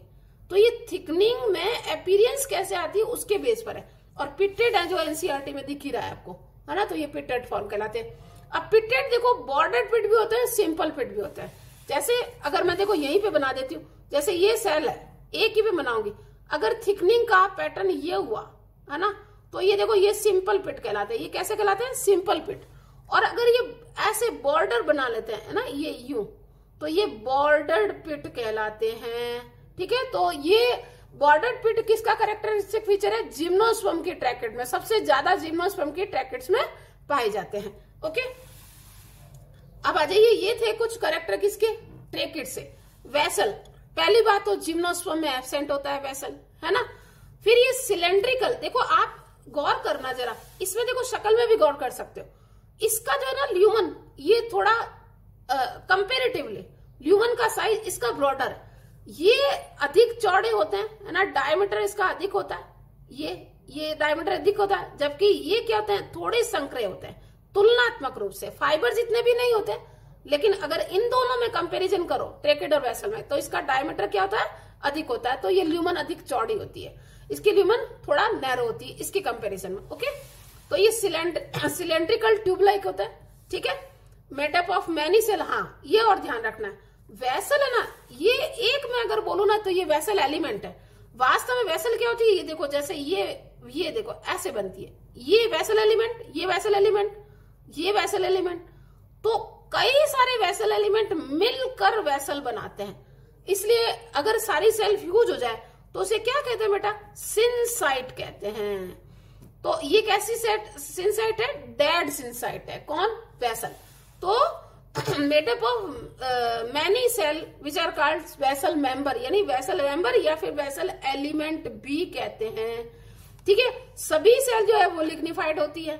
ठीक है, लार्ज सेंट्रल कैविटी, अभी बोला था मैंने आपको, लार्ज सेंट्रल कैविटी ल्यूमन होती है। प्रोटोप्लाज्म डिवाइड हो गया कि लिग्निफाइड सेल वॉल है तो डेड हो गया। वेसल मेंबर है ना, इंटरकनेक्टेड रहता है। देखो ये जो बीच में बन रहा है ना, इसको हम क्या कहते हैं, पोर कहते हैं। ठीक है, क्योंकि ये पूरा का पूरा क्या हो जाता है, डिसॉल्व हो जाती है, इसमें ट्रांसफर सेप्टम नहीं पाया जाता। जैसे इसमें होगा ना, तो इसमें ट्रांसफर सेप्टम, जैसे ये एक ट्रैकेड है और ये दूसरी ट्रैकेड है, तो इसमें यहाँ ट्रांसफर सेप्टम होगा, लेकिन यहाँ ट्रांसफर सेप्टम नहीं होगा क्योंकि पूरा का पूरा डिसॉल्व हो गया है, तो ये पोर बन गया है। अगर देखो ये सेल है और ये भी सेल है, अगर इसके बीच में ये है ना, तो इसको हम कहते हैं ट्रांसफर सेप्टम। और अगर ये सेल है और ये सेल है ना, और इनके बीच में ये देखो ये कंडीशन बन गई है, तो इसको हम क्या कहते हैं, पोर कहते हैं। तो पोर और सेप्टम में अंतर समझ में आना चाहिए। और ये है पिट, तो ये पोर, ये पिट और ये सेप्टम, इन तीनों में बच्चों को काफी कंफ्यूजन होता है, तो थोड़ा शक्ल को ध्यान रखेंगे। ओके, तो ये वेसल मेंबर जो है आपस में इंटरकनेक्टेड रहते हैं, किसके द्वारा, परफोरेशन के द्वारा। तो इसको पोर को परफोरेशन वर्ड दिया। ठीक है, फॉर द कॉमन वर्ड। अब वेसल की प्रेजेंस जो है एंजियोस्पर्म का कैरेक्टरिस्टिक फीचर है। ओके, अब देखो जाइलम पेरेन्काइमा, तीसरा कंपोनेंट क्या है, जाइलम पेरेन्काइमा। एकमात्र टिश्यू है इसका जो क्या होता है, लिविंग होता है। ठीक है, लिविंग है, थिन वॉल्ड है, जनरल कैरेक्टर वही है जो पेरेन्काइमा का होता है। स्पेशली क्या ध्यान रखना है, हम लोग स्टोर्ड मटेरियल कौन सा है, देखो थिन वॉल्ड है, लिविंग है, सेल्यूलोज की सेल वॉल बनी होती है। स्टोर्ड मटेरियल याद रखना है अपने को, स्टार्च, फैट और टेनिन। तो STF स्टफ जो है ट्रिक से याद हो जाता है। इसका मेन काम क्या है, ये वाटर और मिनरल के रेडियल कंडक्शन में काम आता है। रेडियल कंडक्शन का मतलब क्या होता है, जैसे ये रूट है, अगर यूं कोई कंडक्शन में हेल्प करे तो उसको रेडियल कंडक्शन कहता है। जैसे ये इरेक्ट कंडक्शन है, समझ में आ रहा है मेरी बात को, ये क्या है, ये रेडियल कंडक्शन है। ठीक है, और ये कौन सा है, इरेक्ट कंडक्शन। तो ये सीधा जा रहा है और ये पेरीफेरी टू सेंटर जा रहा है, पेरीफेरी टू सेंटर जा रहा है। तो इस पेरीफेरी टू सेंटर के टाइप के कंडक्शन में कौन हेल्प करता है, जाइलम पेरेन्काइमा, आगे आएगा फ्लोरेम पेरेन्काइमा भी। ठीक है, तो ये रेडियल कंडक्शन में रे पेरेन्काइमा कहते हैं इसको। जब सेकेंडरी ग्रोथ हो जाती है तो ये रे पेरेन्काइमा कहलाते हैं। ठीक है, तो ये हमारा काम खत्म हो गया। आगे आ गया जाइलम फाइबर। अब देखो जनरल फीचर वही है जो अपन ने फाइबर के पीछे पढ़ा है ना, हाईली थिक इन्वॉल्व है। ऑब्लिटरल सेंट्रल कैविटी, ऑब्लिटरल सेंट्रल कैविटी में बिल्कुल नहीं के बराबर, ये देखो ऐसे कंडीशन हो गई, तो ये ऑब्लिटरल में नहीं के बराबर कंडीशन है। तो ऑब्लिटरल आइदर सेप्टेड और एसेप्टेड, सेप्टा हो भी सकता है, मतलब जैसे ये देखो ये फाइबर यूं पड़े तो इसके अंदर सेप्टा हो भी सकता है और नहीं भी हो सकता है, दोनों कंडीशन ध्यान रखनी है। काम क्या करते हैं, इनका मेन काम क्या है, ये मैकेनिकल सपोर्ट प्रोवाइड करते हैं, मैकेनिकल सपोर्ट प्रोवाइड करते हैं, इसके कारण ही जाइलम में स्ट्रेंथ होती है। ओके, ये सारे कैरेक्टर यहाँ पे लिख रखे हैं। ठीक, अब आता है जो जाइलम होते हैं ना, उसका क्लासीफाई किस प्रकार से करें। जाइलम को ओरिजिन कहां से हुआ है, उसके बेस पर दो टाइप के, प्राइमरी जाइलम, सेकेंडरी जाइलम। यदि ये प्रोकैम्बियम से डेवलप होता है ना, प्रोकैम्बियम माने प्राइमरी ग्रोथ के साथ डेवलप हो, यदि प्राइमरी ग्रोथ के साथ डेवलप हो, यानी प्राइमरी मेरिस्टम से डेवलप हो, तो प्राइमरी जाइलम कहलाता है। यदि वो किससे डेवलप हो, वेस्कुलर कैम्बियम से डेवलप हो, यानी कि सेकेंडरी मेरिस्टम के साथ सेकेंडरी मेरिस्टम से डेवलप हो और सेकेंडरी ग्रोथ के साथ डेवलप हो। ठीक है, तो वो सेकेंडरी मेरिस्टम कहलाता है, सेकेंडरी जाइलम कहलाता है। समझ में आ गई? तो ओरिजिन कहां से हुआ है? प्रोकैम्बियम से तो प्राइमरी जाइलम, वेस्कुलर कैम्बियम से तो सेकेंडरी जाइलम, प्राइमरी ग्रोथ के साथ तो प्राइमरी, सेकेंडरी ग्रोथ के साथ तो सेकेंडरी। ये डिफरेंशिएशन से होता है और ये रीडिफरेंशिएशन से होता है। ठीक है, अब प्राइमरी जाइलम में जो एलिमेंट पहले बन जाते हैं, अर्लियर बन जाते हैं, तो वो प्रोटोजाइलम बनते कहलाते हैं, और बाद में डेवलप होने वाले मेटाजाइलम कहलाते हैं। इनकी ल्यूमन जो होती है ना वो छोटी होती है, जबकि इनकी ल्यूमन जो है लार्जर होती है। जैसे इसका स्पष्ट एग्जांपल देखो, इस डायग्राम में देख सकते हो। कौन से? अभी देखो, एक मिनट, रूट में दिख रहा है आपको? ये देखो पहले डेवलप हुए में है तो ये प्रोटोजाइलम है, ये बाद में डेवलप हुए तो मेटाजाइलम है। देखो दिख रहा है आपको? ये देखो छोटे साइज की बना रखे हैं और ये बड़े साइज की बना रखे हैं। तो इनकी ल्यूमन छोटी होती है, इनकी ल्यूमन लार्जर होती है। ये पहले डेवलप होते हैं। अब देखो आप जरा गौर करना, ये प्रोटोजाइलम कहाँ है, किस पोजीशन पर है? अगर बाहर की ओर प्रोटोजाइलम है, ये आउटर दिख रहे हैं आपको, है ना? तो ऐसे जाइलम को हम क्या कहेंगे? एक्सार्क कहेंगे। और वही आप स्टेम देखोगे ना, ये देखो, ये देख रहा है आप? गौर से देखना, ये देखो छोटे साइज वाली वेसल अंदर है और बड़े साइज वाली वेसल बाहर है ना? इसका मतलब प्रोटोजाइलम कहाँ है? प्रोटोजाइलम कहाँ है? अंदर है, इनर है। तो ऐसे जाइलम को हम क्या कहेंगे? एंडार्क। ठीक है, तो प्रोटोजाइलम दिख रहा है आपको? ये देखो, ये मैं इसकी यहाँ पे कह रही हूँ, ये देखो दिख रहा है आपको? प्रोटोजाइलम कहाँ है? पिथ की साइड, यानी इस साइड है, और मेटाजाइलम बाहर है, तो ये एंडार्क कहलाएंगे। तो एक्सार्क यानी प्रोटोजाइलम बाहर, और एंडार्क यानी प्रोटोजाइलम अंदर। ठीक है, एक तीसरा होता है मेजार्क, जो कि एनसीईआरटी में नहीं दे रखा, ये टेरिडोफाइट्स में होता है। ठीक है, तो ये हमारा पार्ट खत्म हुआ, एक्सार्क, एंडार्क और मेजार्क। एक्सार्क रूट में, एंडार्क स्टेम में, और मेजार्क किसमें लिखा? फर्न के राइजोम में। ओके, तो ये हो गया हमारा जाइलम का पोर्शन खत्म। क्लियर? अब आता है फ्लोएम। फ्लोएम के इस डायग्राम को एक बार गौर करेंगे, फिर मैं आगे बढ़ूंगी। आपको पता है फ्लोएम के 4 कंपोनेंट होते हैं। कौन कौन से? देखो यहाँ पे 2 ही दे रखे हैं, सिव ट्यूब एलिमेंट 1 नंबर, ठीक है, और कंपेनियन सेल 2 नंबर, और तीसरा, ये 2 लिख रही हूं, और तीसरा जाइलम पेरेन्काइमा। तो अब देखो ये जो दिख रही है आपको, ये देखो एक पूरी, ये जैसे अपन ने यहाँ पे बोला था डेड सिंसाइट, वैसे ये लिविंग सिंसाइट है। तो ये क्या होती है? सिव ट्यूब सेल जो होती है ना, ये लगातार ऐसे देखो, ये यूं, ये यूं, ये यूं, इनके बीच बीच में क्या होते हैं? ये ऐसे ऐसे देखो, सिव सिव मतलब छेद, और बाकी पार्ट डिपोजिटेड हो गया, बाकी पार्ट डिपोजिटेड हो गया। ये देखो, तो इसकी जो शक्ल है ना, बिल्कुल अपने चालनी नहीं होती, चाय छालने तो ना, या आटा छानने वाली, बिल्कुल ऐसी ही होती है। तो इसके इसलिए इसको सिव सेल कहते हैं। जिसमें क्या होता है, ये देखो सेंटर में, तो ये क्या दिख रही है आपको? कैविटी दिख रही है, और जो है प्रोटोप्लाज्म, और सेंटर में कैविटी होती है। ठीक है, तो ये अपना जो है क्या कहलाता है? सिव एलिमेंट, सिव ट्यूब एलिमेंट। अब देखो मैंने आपको बोला था सिंसाइट है, तो एक को हम एलिमेंट कहेंगे। अब लगातार ऐसे पूरे जो है ऊपर से नीचे से ऊपर तक लगातार ये कंटिन्यूस जुड़ी रहती है। कुल मिलाकर ये सिव ट्यूब कहलाती है। मतलब सिव ट्यूब भी कई सारे सिव एलिमेंट से मिलकर बनी होती है। सिव ट्यूब एलिमेंट के ठीक सटी हुई पास की सेल क्या कहलाती है? कंपेनियन सेल कहलाती है। ये क्या होती है? जब सिव ट्यूब एलिमेंट जो है वो मेच्योर हो जाता है तो इसमें न्यूक्लियस डिवाइड हो जाता है, न्यूक्लियस नष्ट हो जाता है। तो इसका मतलब इसका सारा मेटाबॉलिक कंट्रोल कौन करेगा? कंपेनियन सेल करेगी। तो कंपेनियन सेल का न्यूक्लियस बाकी सेल की तुलना में लार्जर होता है, और ये सारा का सारा प्रेशर ग्रेडियंट किसका? सिव ट्यूब सेल का यही कंट्रोल करती है। इन दोनों का जो ओरिजिन है वो कॉमन सेल से होता है। जैसे ये एक कॉमन सेल है, ये ऑब्लिक डिवीजन करेगी, और इस ऑब्लिक डिवीजन से एक तो सिव सेल बनेगी और दूसरा कंपेनियन सेल बनेगी। तो इसलिए इन दोनों को हम क्या कहते हैं? सिस्टर सेल कहते हैं। ठीक है, अब इसके साथ ये जो है पेरेन्काइमा जुड़े हुए होते हैं। पेरेन्काइमा का काम आपको पता ही है क्या होता है? फूड स्टोर करना होता है। तो ये तीनों एलिमेंट को ध्यान रखेंगे अच्छे से। ठीक है, अब आते हैं, देखो इसको क्लासीफाई करते हैं। पहली बात तो जैसे अपन ने जाइलम में कुछ विशेष बातें अपने को ध्यान रखना है कि जाइलम का फंक्शन ऑफ कंडक्टिंग टिश्यू कहलाता है। ये वाटर मिनरल को कंडक्ट करता है, कहां से, रूट से स्टेम और लीफ की ओर। इसका जो डायरेक्शन होता है हमेशा यूनि डायरेक्शनल होता है, जबकि फ्लोएम क्या होते हैं, बाई डायरेक्शन, नीचे की तरफ भी मूव करते हैं इनसे द्वारा फूड और जो ऑर्गेनिक सब्सटेंस और कुछ मात्रा में वाटर डिजोल्व होता ही है। तो फ्लोएम में जो बाई डायरेक्शनल ट्रांसपोर्ट होता है, लेकिन जाइलम में यूनि डायरेक्शनल ट्रांसपोर्ट ही होता है। ठीक है, फ्लोएम जो है एंजियोस्पर्म, मतलब वास्तव में क्या होता है कि जैसे मैंने अभी पीछे बोला था कि फ्लोएम के अभी मैं चार्ट से करवाती हूँ ताकि आपको जल्दी से ध्यान रहेगा। फ्लोएम के 4 कंपोनेंट कौन से, sieve tube element, companion cell, phloem parenchyma और फ्लोएम फाइबर। ठीक है, अब सिव ट्यूब जो कंसेप्ट बनता है ना, वो तो एंजियोस्पर्म में बनता है।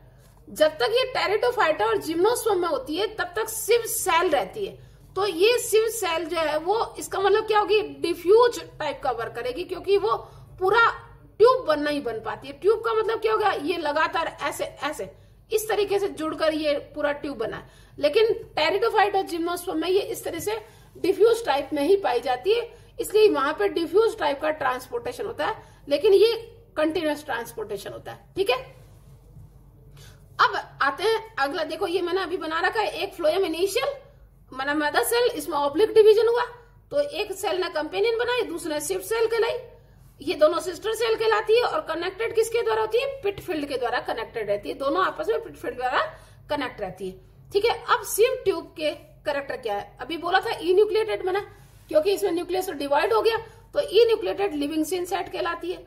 लॉन्ग होती है, अभी बोला था लॉन्ग, अभी शक्ल बनाई थी अपन, ट्यूब लाइक होती है, अरेंज्ड लॉन्गिट्यूडनली और sieve like manner from the sieve plate. ये बीच में दिख रही है आपको, ये जो मैंने अभी पीछे डायग्राम में बनाई थी, तो ये चालने की तरह दिखाई देती है, और ये इनके बीच में ये ट्रांसफर सेप्टा है वो सिव प्लेट कहलाता है। ठीक है, मैच्योर सिव एलिमेंट में सेंट्रल, ध्यान रखना पेरिफेरल पर तो साइटोप्लाज्म होता है, क्योंकि इसकी शक्ल अगर आप देखोगे ना डायग्राम में तो थोड़ा सा अलग दिखेगी, तो ध्यान रखना पेरिफेरल पर साइटोप्लाज्म होता है, मतलब वास्तव में क्या होता है, यहाँ साइटोप्लाज्म, यहाँ साइटोप्लाज्म। ठीक है, और बीच में लार्ज वैक्यूल होती है, ये चीज बहुत जरूरी है ध्यान रखनी। ठीक है, अब ये कंपेनियन सेल के फंक्शन को कंट्रोल करती है, किसका न्यूक्लियस जो है, कंपेनियन सेल का न्यूक्लियस जो है वो सिव ट्यूब के फंक्शन को कंट्रोल करता है, जैसे कि प्रेशर ग्रेडियंट को जो है मेंटेन करता है। प्रेशर ग्रेडियंट मेंटेन क्यों करना है, क्योंकि ट्रांसपोर्टेशन इन प्लांट में पढ़ोगे आप कि ये किस तरीके से फूड ट्रांसपोर्टर टीपी द्वारा कंट्रोल होता है, टारगेट प्रेशर द्वारा। ठीक है, अब कंपेनियन सेल, अभी बोला था कि सिव ट्यूब सेल के एकदम ठीक सटी हुई, क्योंकि ओरिजिन सेम सेल से हुआ, तो ये स्पेशलाइज्ड जो पेरेन्काइमा सेल है जो कि एकदम क्लोजली एसोसिएटेड होती है, वो सिव ट्यूब एलिमेंट कहलाती है। ठीक है, तो ये सिव सेल और ये कंपेनियन सेल, ओके, इनके बीच में पिट फील्ड कनेक्शन होता है। ठीक है, जो कि आपस में प्रेशर ग्रेडियंट को कंट्रोल करने में काम आता है। ठीक है, कॉमन लॉन्गिट्यूडनल वाल पर होता है, हेल्प में प्रेशर ग्रेडियंट। ठीक है, अब आता है जो है फ्लोएम पेरेन्काइमा।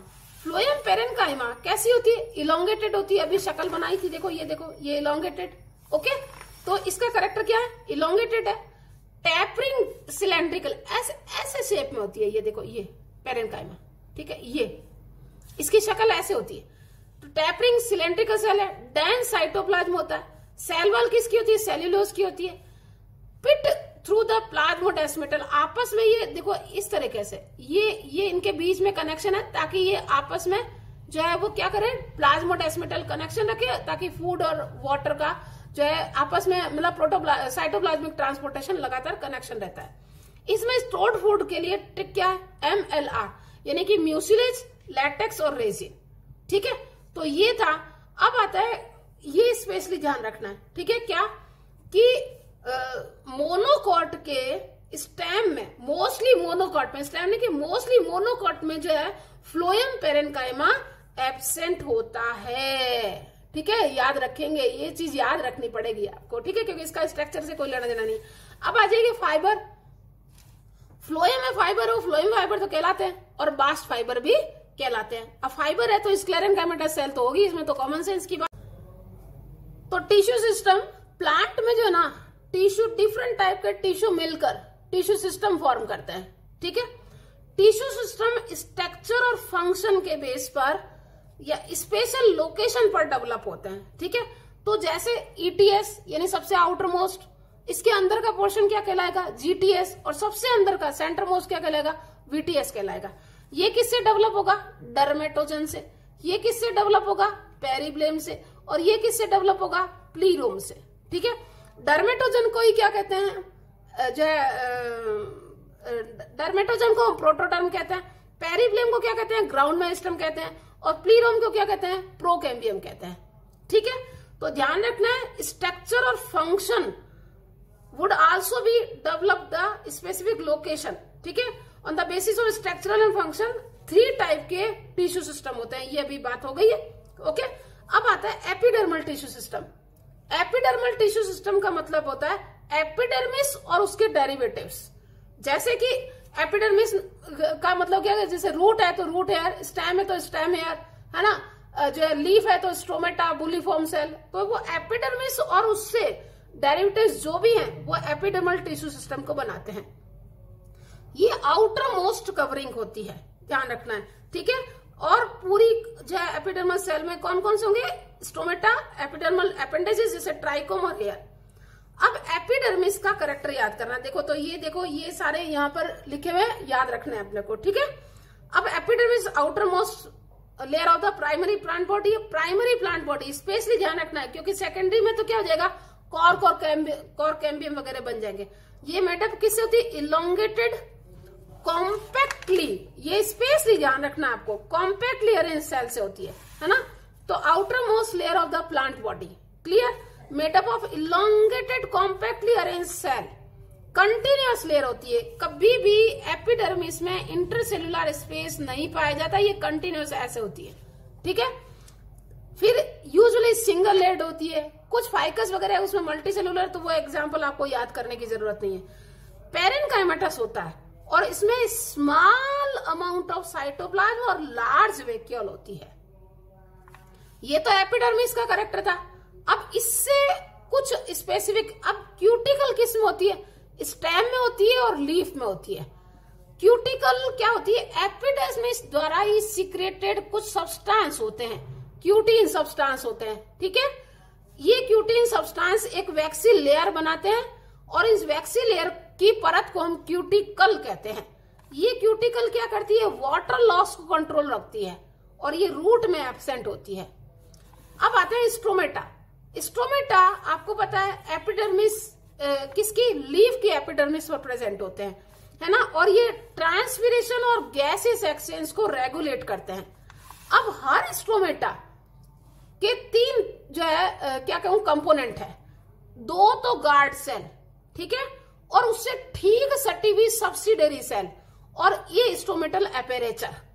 तो स्टोमेटल पोर या स्टोमेटल एपेरेचर, गार्ड सेल और सब्सिडरी सेल, ये तीनों मिलकर क्या कहलाते हैं, स्टोमेटल एपेरेटस कहलाते हैं। स्टोमेटल एपेरेटस कहलाते हैं। गार्ड सेल की शेप जनरली कैसी होती है, दिख रहा है आपको, ये जो है किडनी शेप या बीन शेप होती है, जिसकी इनर वॉल थिक और आउटर वॉल क्या होती है, थिन होती है।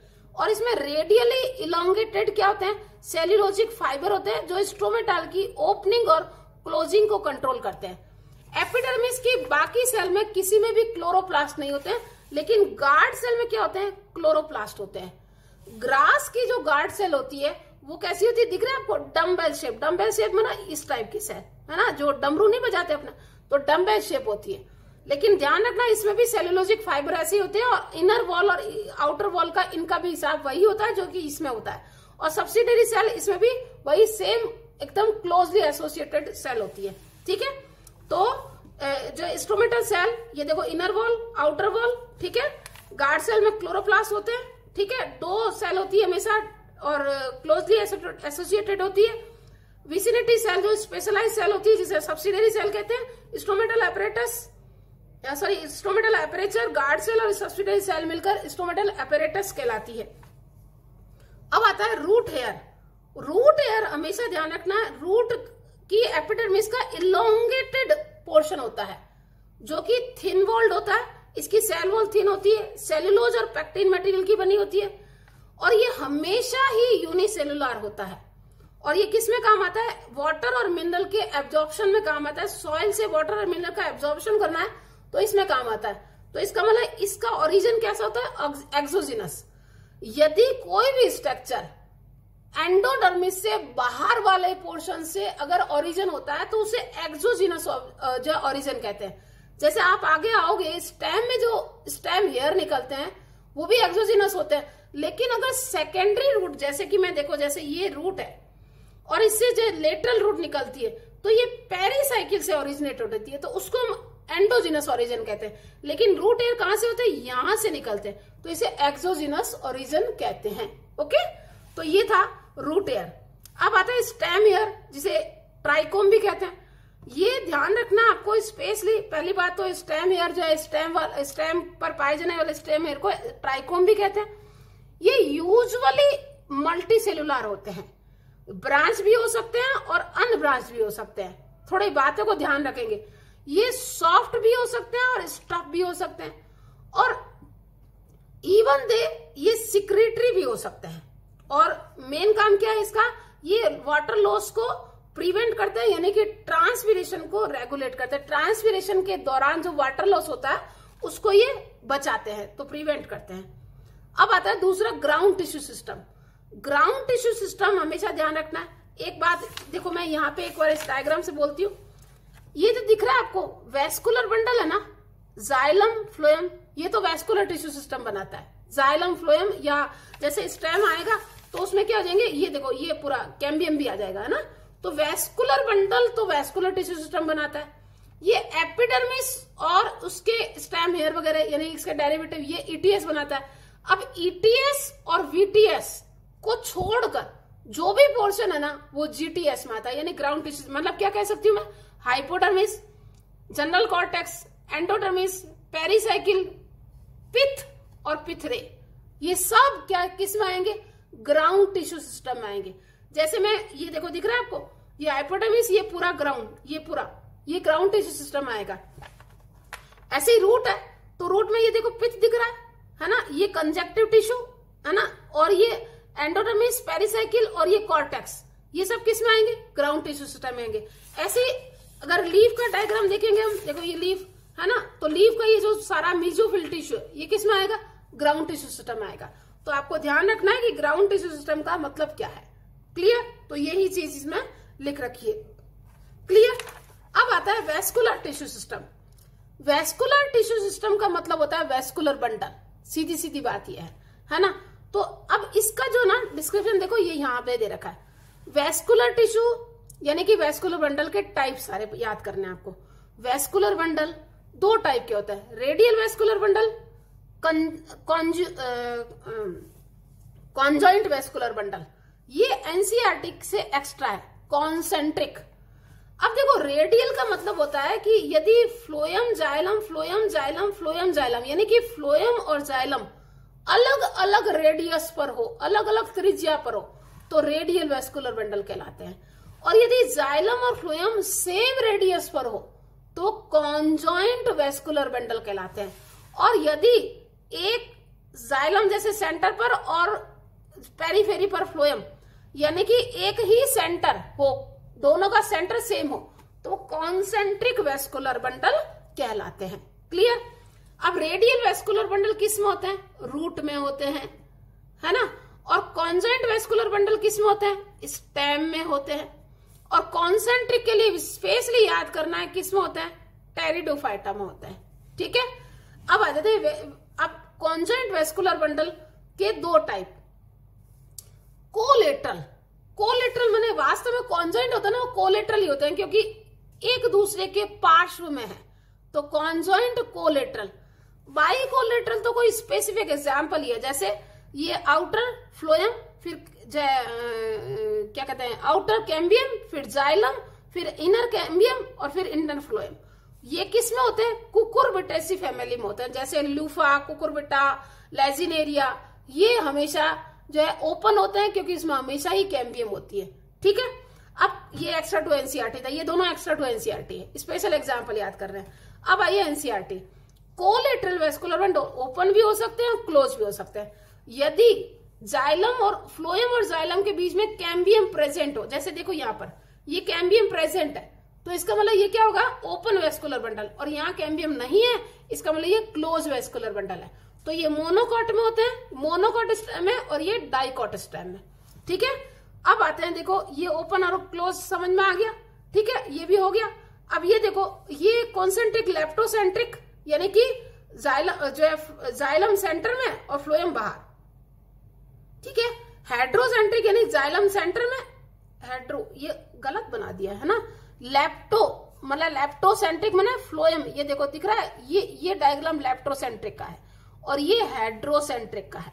सेंटर से मतलब है। ठीक है, अब आ जाइए, देखो ये यहां पर ये चीज दे रखी थी, तो क्लियर। अब आते हैं अपना एनाटॉमी ऑफ प्राइमरी। इसको मैं बहुत ही फास्ट से करूंगी क्योंकि जिसको टिश्यू सिस्टम समझ में आ गया ये सब समझ में आ जाती है इसको। अब प्राइमरी स्ट्रक्चर में डाइकॉट रूट, डाइकॉट रूट के लिए देखो ये क्या है, ये एपिडर्मिस, ठीक है, ये एंडोडर्मिस, इसके अंदर ये पेरिसाइकिल, ये जाइलम और बीच बीच में फ्लोएम। तो क्या याद करना है, एपिडर्मिस है तो सिंगल लेड होती, रूट एयर होंगे, कॉर्टेक्स पेरेन्काइमेटस बना होता है, एंडोडर्मिस हमेशा क्या होती है, डिफरेंशिएट होती है। कैसे, देखो ये थिन वॉल्ड, फिर ये थिक वॉल्ड, ये देखो थिक वॉल्ड, फिर ये जैसे थिन वॉल्ड, फिर ये थिक वॉल्ड। तो मोस्टली तो थिक वॉल्ड होती है, सुपेराइज्ड होती है, लेकिन प्रोटोजाइलम के ठीक सामने वाली कैसी होती है, थिन वॉल्ड होती है, जिसे हम क्या कहते हैं, पैसे सेल कहते हैं। ठीक है, तो रेडियल वेस्कुलर बंडल है, ये फ्लोएम है, ठीक है, और ये पिथ है, और फ्लोएम और जाइलम देखो ये दिख रहा है आपको, ये मैं इसको बोल रही हूँ, देखो ये फ्लोएम, ठीक है, ये रहा, ये ग्रीन कलर का पोर्शन दिख रहा है आपको मेरा, इसमें देखो आप इसको साफ दिख रहा है, ये फ्लोएम, ठीक है, ये फ्लोएम, ठीक है। और फ्लोएम और जाइलम के बीच में ये जो क्या कहते हैं, कंजक्टिव टिश्यू कहलाते हैं, पेरेन्काइमेटस टिश्यू जो होता है। ठीक है, ये जो मोटी जो वॉल वाली होती है इसको हम क्या कहते हैं, कैस्पेरियन बैंड कहते हैं, और पतली वाली को क्या कहते हैं, पैसेज सेल कहते हैं। ठीक है, तो ये आप थोड़ा सा ध्यान रखेंगे कि डाइकॉट रूट में सनफ्लावर की रूट दे रखी है, एपिडर्मिस आउटर मोस्ट होती है, many epidermal cell protrude in the form of root air. ठीक है, कॉर्टेक्स क्या होती है, सेवेरल लेयर बनी होती है, थिन पेरेन्काइमेटस सेल होती है, इंटरसेलुलर स्पेस प्रेजेंट होते हैं, इसकी इनर मोस्ट लेयर एंडोडर्मिस कहलाती है, सिंगल लेयर होती है, बैरल शेप होती है, विदाउट इंटरसेलुलर स्पेस होती है, कैस्पेरियन स्ट्रिप पाए जाते हैं, किसमें, टेंजेंशियल वॉल और रेडियल वॉल दोनों पर पाए जाते हैं। इनमें सुबेरिन का डिपोजिशन होता है, सबसे पहले कैस्पेरी साइंटिस्ट ने देखा, इसको कैस्पेरियन स्ट्रिप कहते हैं। पेरिसाइकिल जो होती है एंडोडर्मिस के ठीक अंदर वाली सेल पेरिसाइकिल कहलाती है, फ्यू लेयर थिक वॉल्ड होती है पेरेन्काइमेटस, इससे लेटरल रूट डेवलप होती है, ध्यान रखना, और डाइकॉट में वेस्कुलर कैम्बियम भी इसी के द्वारा डेवलप होती है। ठीक है, पिथ स्मॉल होता है, इनकॉन्स्पिक्यूअस होता है, और पेरेन्काइमेटस होता है, और जाइलम और फ्लोएम के बीच में जो पिथ होती है वो कंजक्टिव टिश्यू कहलाते हैं। ठीक है, वेस्कुलर बंडल 2 से 4 तक होते हैं, ये एनसीईआरटी है, अगर 2 से 6 बोलते तो एक्स्ट्रा टू एनसीईआरटी है। ठीक है, और स्टील क्या कहलाता है, जो एंडोडर्मिस के अंदर का पूरा पोर्शन है वो स्टील कहलाता है। ठीक है, तो रूट में वेस्कुलर बंडल कैसे होते हैं, रेडियल वेस्कुलर बंडल होते हैं। क्लियर। अब डाइकॉट और मोनोकॉट रूट में डिफरेंस आपको याद करना है, दिख रहा है आपको, कुछ भी अंतर नहीं है, ध्यान रखना। अब आप डाइकॉट रूट में देख रहे हो ना, तो यहाँ पे पिथ नहीं के बराबर है, इनकॉन्स्पिक्यूअस कहते हैं, लेकिन यहाँ क्या होते हैं, पिथ लार्जली होती है। ठीक है, वेस्कुलर दिख रहा है 1 2 3 4 ही दिख रहे हैं, यहाँ देखो आप 1 2 3 4 5 6 7 8, तो ये मोर देन 6 होते हैं, मोर देन 6, इसलिए इसको पॉली आर्क वेस्कुलर, जैसे अगर 2 होंगे तो डाई आर्क, ठीक है, और 4 होंगे तो टेटार्क, और पेंटार्क तक बोलते हैं, और 6 से यहाँ 6 से ज्यादा है तो इसको क्या कहेंगे, पॉली आर्क वेस्कुलर बंडल कहेंगे। तो बस खाली कुछ चीजें याद करनी है कि यहाँ फ्यूअर जाइलम बंडल होते हैं, जबकि यहाँ क्या होते हैं, मोर देन 6 होते हैं तो पॉली आर्क कहते हैं। यहाँ पिथ इनकॉन्स्पिक्यूअस होती है, यहाँ लार्ज और वेल डेवलप होती है मोनोकॉट में। रूट अंडरगो सेकेंडरी ग्रोथ, क्योंकि इसमें बाद में लेटर ऑन जो है वो कैम्बियम डेवलप होती है, लेकिन यहाँ क्या होती है, सेकेंडरी ग्रोथ नहीं पाई जाती है, क्योंकि यहाँ कैम्बियम डेवलप नहीं होती है। ये मोनोकॉट और डाइकॉट रूट में सीधा सीधा डिफरेंस याद करना है और कुछ नहीं याद करना है, ठीक है। ये हो गया। अब डाइकॉट स्टेम, डाइकॉट स्टेम में टिपिकल यंग जो सनफ्लावर का स्टेम दे रखा है, इसको याद करना है। इसकी सबसे बाहर की लेयर क्या कहलाती है, एपिडर्मिस कहलाती है, आउटर मोस्ट प्रोटेक्टिव लेयर है, ठीक है।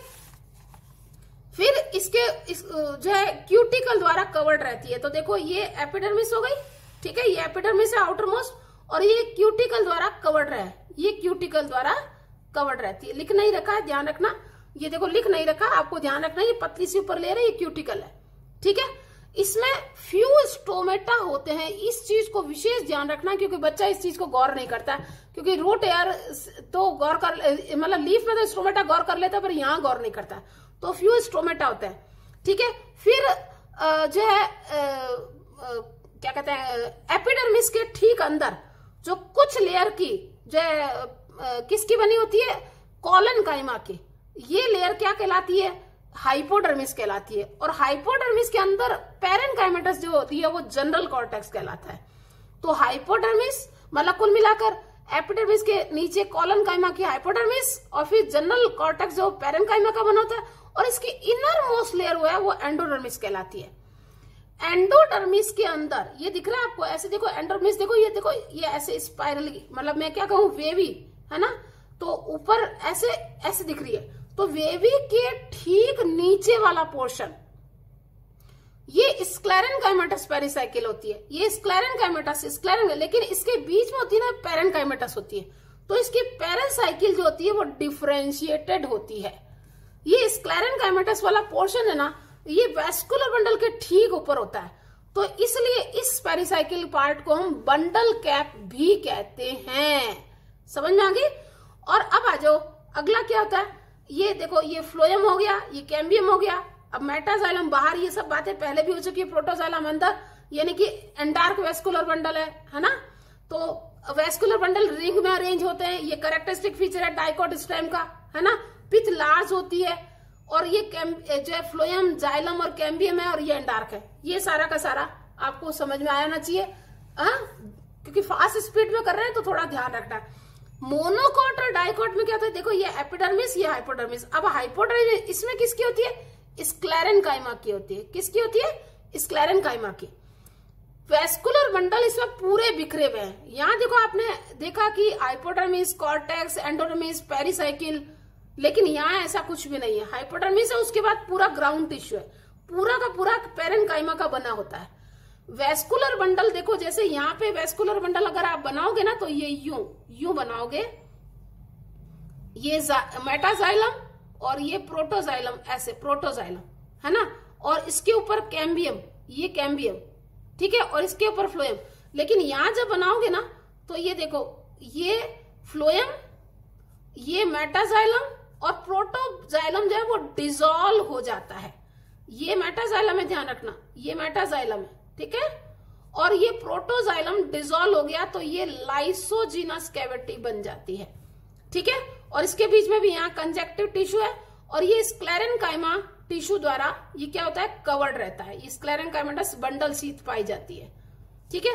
तो ये फ्लोएम, ये मेटाजाइलम, ठीक है, और ये प्रोटोजाइलम डिसॉल्व, प्रोटोजाइलम क्या हो जाता है, डिसॉल्व हो जाता है, ठीक है। तो ये वेस्कुलर बंडल इस टाइप का होता है, और स्क्लेरेनकाइमेटस बंडल शीथ पाई जाती है। तो ये मोनोकॉट का स्टेम है, ध्यान रखेंगे आप अच्छे से। अच्छा, डाइकॉट की एंडोडर्मिस को स्टार्च शीथ भी कहते हैं, क्योंकि इसकी एंडोडर्मिस में स्टार्च स्टोर्ड रहता है, तो स्टार्च शीथ भी कहते हैं। और ध्यान रखना, मोनोकॉट जैसे डाइकॉट रूट में ये डिफरेंस, मतलब रूट में एंडोडर्मिस डिफरेंशिएट थी ना, यहाँ डिफरेंशिएट नहीं होती है, ये सिमिलर टाइप की होती है बिल्कुल, ठीक है। नेक्स्ट आते हैं लीफ। तो ये देखो डाइकॉट स्टेम का था, मोनोकॉट स्टेम। अब लीफ आपको पता है, अगर डाइकॉट की लीफ देखोगे तो डॉर्सीवेंट्रल लीफ होगी, और मोनोकॉट की देखोगे तो आइसोबाइलेटरल लीफ होगी, ठीक है। अब देखो डाइकॉट, यहाँ पहले मैं लीफ के यहां से बताती हूँ। देखो जब भी लीफ, डॉर्सीवेंट्रल और आइसोबाइलेटरल में अंतर क्या आता है, पहले इसमें डिफरेंस देखते हैं। यहाँ पे देखो आप, एपिडर्मिस दिख रहा है आपको, और ये एपिडर्मिस, ये दोनों एपिडर्मिस है। ये अपर एपिडर्मिस जिसे एडेक्सियल एपिडर्मिस कहते हैं और लोअर को एबैक्सियल कहते हैं। वही वापस एडेक्सियल और एबैक्सियल। यहाँ पे दोनों साइड में स्ट्रोमेटा है तो आइसोबाइलेटरल। यहाँ ऊपर स्ट्रोमेटा नहीं है और नीचे स्ट्रोमेटा है, तो ये डॉर्सल और वेंट्रल साइड दोनों डिफरेंशिएट होते हैं, अलग अलग होते हैं, इसलिए इसको डॉर्सी वेंट्रल कहते हैं। डाइकोट की लीफ क्या होती है? ऐसे होती है, और मोनोकोट की लीफ ऐसे होती है। तो लाइट है ना बराबर पड़ती है, यहाँ लाइट अधिक पड़ रही है, यहाँ कम पड़ रही है, तो डॉर्सल और वेंट्रल साइड डिफरेंशिएट हो जाते हैं। यहाँ डॉर्सल साइड में पैलिसेड टिश्यू है और नीचे स्पॉन्जी टिश्यू है। यहाँ पे सारे के सारे स्पॉन्जी टिश्यू होते हैं, यानी कि टिश्यू डिफरेंशिएशन भी यहाँ पाया जाता है और यहाँ पाया नहीं जाता। अब आप देखो वेस्कुलर बंडल जो है, देखो जब स्टेम से यहां से देखो वेस्कुलर बंडल गया था, यहाँ फ्लोएम था और यहाँ जाइलम था। अब ये सप्लाई यूं गई तो क्या हो गया? फ्लोएम नीचे आ गया और जाइलम ऊपर आ गया, फ्लोएम नीचे आ गया और जाइलम ऊपर आ गया। अब देखो यहाँ मेटाजाइलम थे, यहाँ प्रोटोजाइलम थे, तो यहाँ क्या जाएंगे? मेटाजाइलम और ये प्रोटोजाइलम। तो देखो मेटाजाइलम और प्रोटोजाइलम, तो वेस्कुलर बंडल की जो है पोजीशन यहाँ चेंज हो गई है। इन चीजों को ध्यान रखोगे। अब स्पेशली कुछ मोनोकॉट लीफ में देखो, जैसे मोनोकॉट, अब एक और मोनोकॉट में अपने देखा तो वेस्कुलर बंडल देखो आप, ये मेटाजाइलम और ये क्या हो गई? लाइसोजिनस कैविटी हो गई, क्योंकि प्रोटोजाइलम डिसॉल्व हो गया। ठीक है, तो ये कुछ चीजें आपको ध्यान रखनी है। जो एडेक्सियल और एबैक्सियल सरफेस क्या होते हैं, है ना, जो क्यूटिकल कॉन्स्पिक्यूअस होती है। स्ट्रोमेटा डाई जो आप क्या कहते हैं डॉर्सीवेंट्रल में देखोगे तो स्ट्रोमेटा ऊपर की सरफेस पर नहीं के बराबर होंगे, नीचे की सरफेस पर जो है अधिक स्ट्रोमेटा पाए जाएंगे। मीजोफिल टिश्यू पैलिसेड और स्पॉन्जी में डिफरेंशिएट होता है। मीजोफिल टिश्यू जो होते हैं जो कैसे होते हैं? ऐसे इलोंगेटेड होते हैं, जबकि ये स्पॉन्जी वाले जो है लगभग सर्कुलर होते हैं। इंटरसेलुलर स्पेस पाया जाता है। वेस्कुलर बंडल अभी मैंने बता दिया आपको कि किस तरीके से याद करना है ना। अब इसमें भी आपको ध्यान रखना है, जैसे ये डाइकोट है तो रेटिकुलेट वेनेशन होगा, तो यहाँ के वेस्कुलर बंडल का साइज बड़ा होगा, जबकि यहाँ के वेस्कुलर बंडल का साइज छोटा होगा। ठीक है, तो अब ये जो आइसोबाइलेटरल लीफ किसका है? मोनोकोट का कैरेक्टरिस्टिक फीचर है, ये डाइकोट का कैरेक्टरिस्टिक फीचर है। ठीक है, यहां तक। अब कुछ ग्रासेस जो होती है ना, उसमें क्या होती है, जैसे ये एपिडर्मिस है, देख मैं यहाँ बना के बताती हूँ। ये एपिडर्मिस है ना, ये छोटी, ये बड़ा साइज का, ये और बड़ा साइज का, ये और बड़ा साइज का, ये और बड़ा साइज का, फिर धीरे धीरे देखो ये छोटा, ये छोटा, ये छोटा, ये छोटा और ये वापस छोटा। तो एपिडर्मिस की सेल सामान्य सेल से कई गुना बड़ी हो जाती है और ये बैलून लाइक दिखाई देती है, इसलिए इसको हम क्या कहते हैं? बुल्लीफॉर्म सेल कहलाता है। तो इन ग्रासेस हम एडेक्सियल अपर सरफेस पर ध्यान रखना है ना, along the lawn modified into large empty colourless cell, ध्यान रखेंगे, क्लोरोप्लास्ट नहीं है। ठीक है, कलरलेस सेल बुल्लीफॉर्म कहलाती है। ठीक है, ये वाटर को स्टोर्ड रखती है और टर्जिडिटी को मेंटेन रखती है ताकि लीफ खुली रहे। अब लीफ में अगर पानी की कमी हो गई ना, तो ये क्या होती है? ये बाकी सेल को पानी प्रोवाइड कर देती है। ठीक है, तो वाटर स्टोर्ड का काम है इसका। ठीक है, तो ये हमारा काम हो गया किसका? लीफ का खत्म। बहुत फास्ट स्पीड में रिवाइज कर रही हूँ, टिश्यू में टाइम ज्यादा लगाया था क्योंकि टिश्यू जिसको समझ में आ गया है, इंटरनल स्ट्रक्चर आपको समझ में आ जाएगा। अब थोड़ा टाइम लगेगा सेकेंडरी ग्रोथ में। अब देखो सेकेंडरी ग्रोथ का मतलब क्या होता है? पहले तो प्लांट की लंबाई बढ़ रही थी, अब उसको चौड़ाई बढ़ानी है। तो चौड़ाई बढ़ाने के लिए रेस्पॉन्सिबल कौन है? पीछे बोला था कैम्बियम, है ना। कैम्बियम डाइकोट में बनता है, तो डाइकोट स्टेम और डाइकोट रूट। ओके, लीफ में सेकेंडरी ग्रोथ नहीं होती, ध्यान रखना। अभी देखा मैंने, यहाँ कैम्बियम आया था क्या? नहीं आया, है ना, केवल जाइलम और फ्लोएम ही आते हैं। तो लीफ में सेकेंडरी ग्रोथ नहीं होती, रूट में ही रूट और स्टेम में ही होती है। अब सेकेंडरी ग्रोथ जो है वो लेटरल मेरिस्टम द्वारा होती है। लेटरल मेरिस्टम मैंने आपको बताया थे दो टाइप के होते हैं, वेसिकुलर कैम्बियम और कोर कैम्बियम। तो अब देखो इस सेकेंडरी ग्रोथ को भी हम दो फेज में डिवाइड कर सकते हैं, इंट्रास्टेलर सेकेंडरी ग्रोथ और एक्स्ट्रा स्टेलर सेकेंडरी ग्रोथ। यदि ये देखो ये एंडोडर्मिस है और ये एपिडर्मिस है, ठीक है। अब आपको पता है वेस्कुलर बंडल इसके अंदर है और स्टील किसको कहते हैं? एंडोडर्मिस के अंदर के पोर्शन को, ठीक है। ये मैं पेरिसाइकिल बनाई नहीं हूं, ध्यान रखना। तो यदि इस वेस्कुलर कैम्बियम के कारण जो ग्रोथ होती है वो तो क्या कहलाएगी, देखो ये मैं इसको यहां बना देती, ये वेसिकुलर कैम्बियम है, तो इसके कारण जो ग्रोथ होती है वो इंट्रास्टेलर ग्रोथ कहलाती है। और कोर कैम्बियम के द्वारा जो ग्रोथ होती है वो क्या कहलाती है, एक्स्ट्रास्टेलर।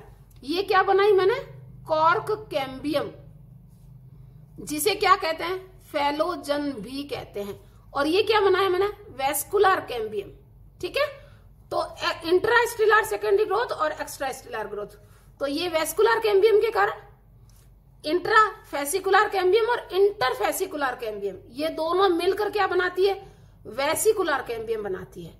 वेसिकुलर कैम्बियम दो टाइप की सेल की मिलकर बनी होती है, फ्यूजीफॉर्म इनिशियल और रे इनिशियल। ये देखो, ये फ्यूजीफॉर्म इनिशियल ऐसे टाइप की होती है, ऐसे टाइप की, दोनों पॉइंटेड एंड वाली, जबकि रे इनिशियल कैसी होती है, ऐसी होती है ना, जो है लगभग ओवल शेप की।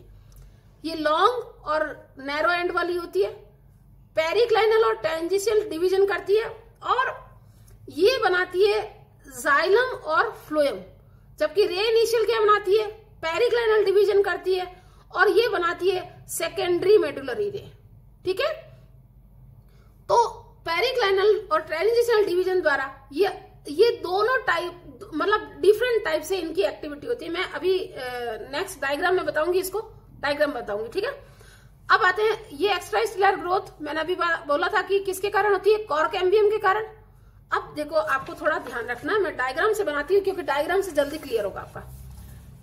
सबसे पहले इंट्रास्टेलर सेकेंडरी ग्रोथ, सबसे पहले ये देखो, एक टिपिकल डाइकोट स्टेम का स्ट्रक्चर है, epidermis, cortex, endodermis, pericycle, vascular bundle. सबसे पहले क्या करेंगे हम, वेसिकुलर कैम्बियल फॉर्मेशन। तो ये जो इंट्राफेसिकुलर कैम्बियम है, यानी वेस्कुलर बंडल के अंदर, ये इंट्राफेसिकुलर हुआ।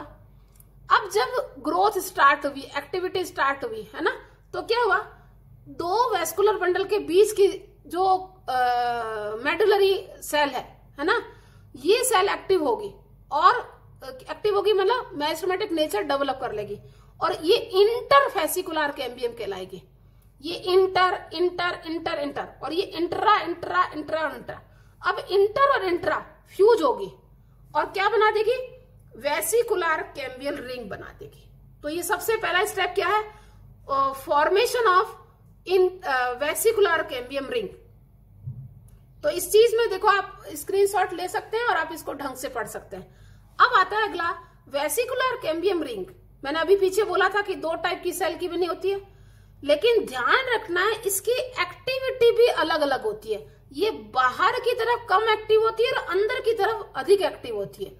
अंदर की तरफ एक्टिव होकर ये सेकेंडरी जाइलम काटती है, और बाहर की तरफ एक्टिव होकर सेकेंडरी फ्लोएम काटती है। तो सेकेंडरी फ्लोएम कम मात्रा में और सेकेंडरी जाइलम ज्यादा मात्रा में बनता है। ठीक है, ये सेकेंडरी जाइलम और सेकेंडरी फ्लोएम किसके द्वारा बनता है, किसके द्वारा बनता है, पीछे बताया था मैंने, फ्यूजीफॉर्म इनिशियल के द्वारा। किसके द्वारा, फ्यूजीफॉर्म इनिशियल के द्वारा। बाहर की तरफ सेकेंडरी फ्लोएम और अंदर की तरफ सेकेंडरी जाइलम बनाता है। ओके, अब बीच बीच में रे इनिशियल आएगी, तो रे इनिशियल क्या बनाएगी, सेकेंडरी मेडुलरी रे बनाती है।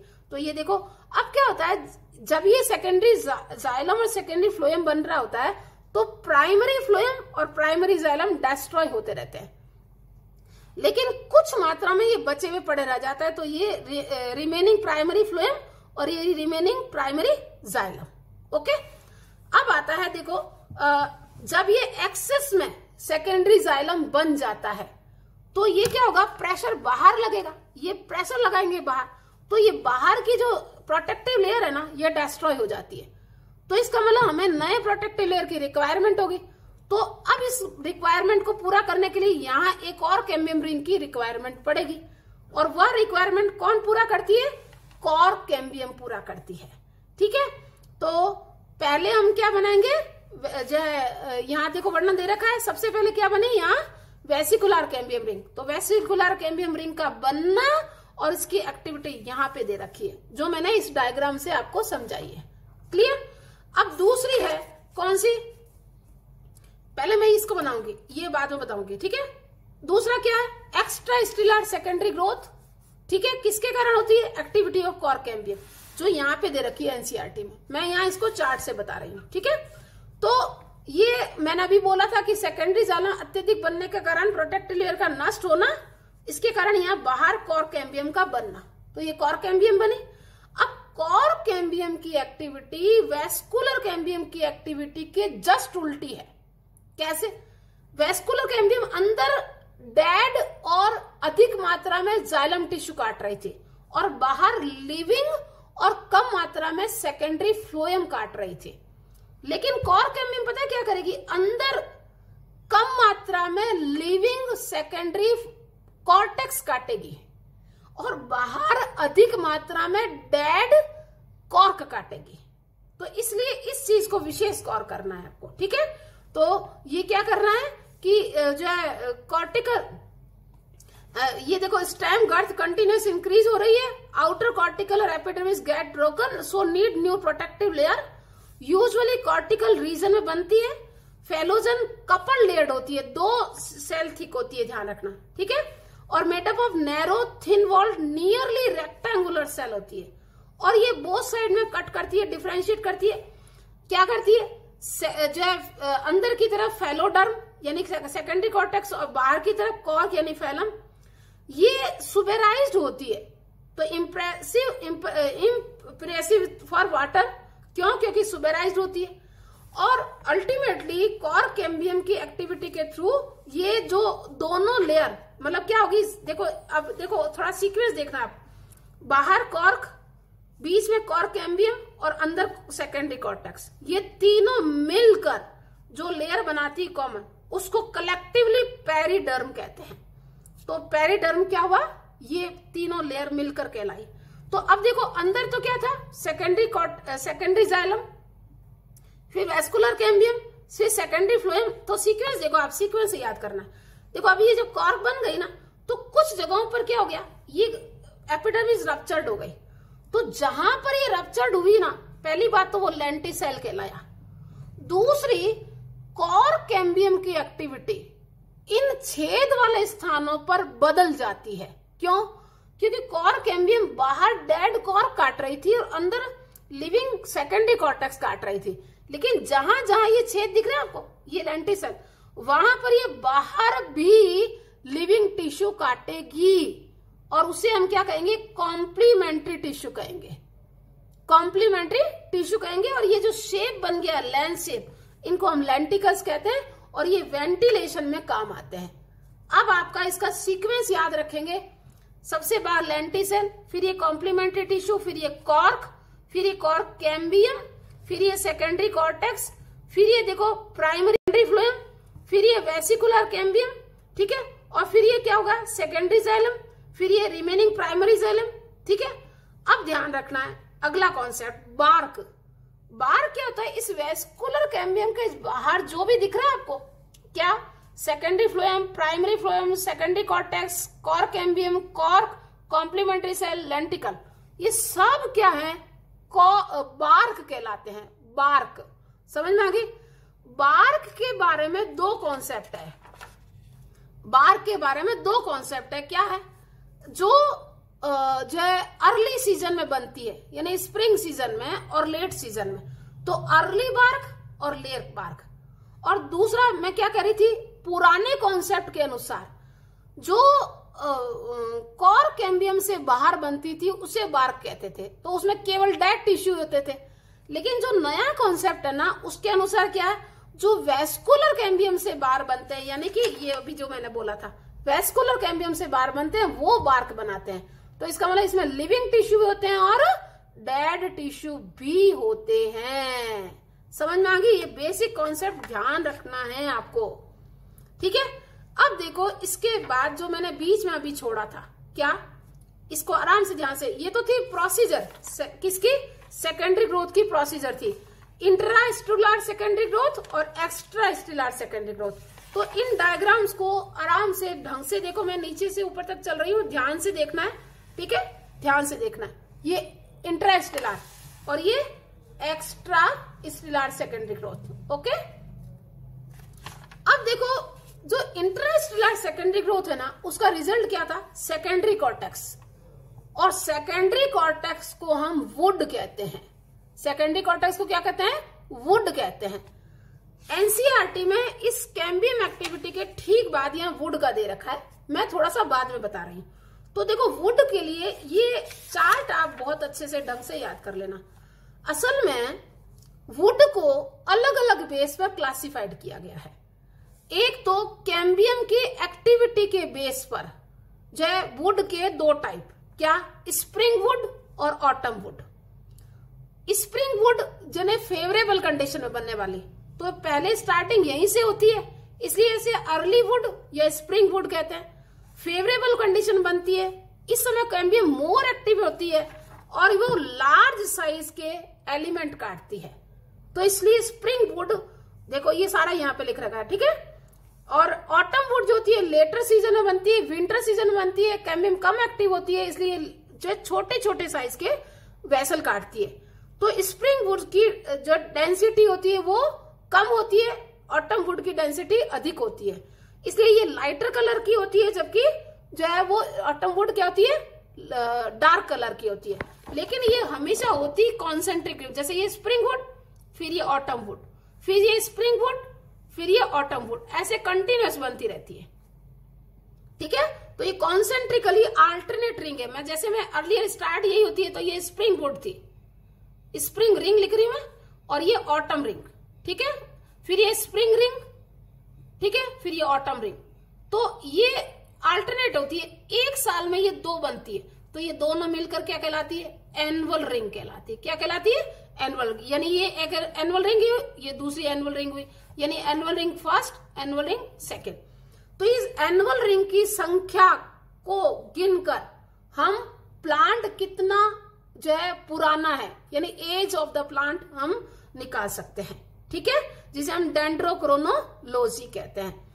लेकिन ये स्प्रिंग और ऑटम वुड स्पष्ट रूप से उन क्षेत्रों में, उन रीजन में बनती है जहां पर एकदम क्लियर कट सीजनल वेरिएशन होते हैं, जैसे कि टेम्परेट रीजन, शीतोष्ण क्षेत्र, वहां पे क्लियर कट बर्फबारी होगी तो ठंड होगा, और गर्मी होगी तो जब बर्फबारी नहीं होगी, मतलब कुल मिलाकर क्लियर कट सीजनल वेरिएशन हो। तो क्लाइमेटिक वेरिएशन क्लियर कट हो तो वहां पे ये स्पष्ट बनती है, नहीं तो ये स्पष्ट रूप से स्प्रिंग और ऑटम को हम साफ साफ देख नहीं सकते, ठीक है। तो ये थी स्प्रिंग वुड और ऑटम वुड। अब आती है हार्टवुड और सैपवुड। भाई पहले बनती रहती है, फिर नई आगे बनती ही जा रही है, तो पुरानी बन रही है ना, वो क्या होती है? डिस्ट्रॉय होती रहती है, और पास की सेल क्या होती है? वो अंदर इसमें मटेरियल डिपॉजिट कर देती है। तो इसका मतलब सेंट्रल वाली सेल, पुरानी जो जाइलम एलिमेंट है, वो डार्क कलर के हो जाते हैं, और नए बनते हैं वो लाइटर कलर के होते हैं। तो इसका मतलब सेंटर वाले हार्टवुड कहलाएंगे, और आगे वाले क्या कहलाएंगे? सैपवुड। पुरानी वुड है वो हार्टवुड, और नई वुड जो बन रही है वो सैपवुड कहलाएगी। तो इसका मतलब पुरानी क्या होगी? डार्क कलर की होगी, डिपॉजिटेड मटेरियल ज्यादा होंगे, उसमें इन्फेक्शन रेट कम होगी, लेकिन अंदर डिपॉजिटेड हो गए तो वो ट्रांसपोर्टेशन में काम नहीं आएगी। लेकिन पुरानी नई वाली जो है वो ट्रांसपोर्टेशन में काम आती है, ये मैकेनिकल स्ट्रेंथ प्रोवाइड करती है, ये वाटर और मिनरल के ट्रांसपोर्टेशन में काम आती है। तो ये देखो, ये हार्टवुड और सैपवुड सेंट्रली लोकेटेड होती है, पेरिफेरल लोकेटेड होती है ना, डार्कर कलर की होती है, लाइटर कलर की होती है। ये मोर डिपॉजिटेड सेकेंडरी मटेरियल जैसे लिग्निन, टैनिन, रेजिन, गम, लेकिन यहाँ लेस डिपॉजिटेड होते हैं, है ना। Lumen cavity xylem element pack हो जाते हैं, लेकिन ये ब्रॉडर कैविटी होती है, ट्रांसपोर्टेशन में काम आती है।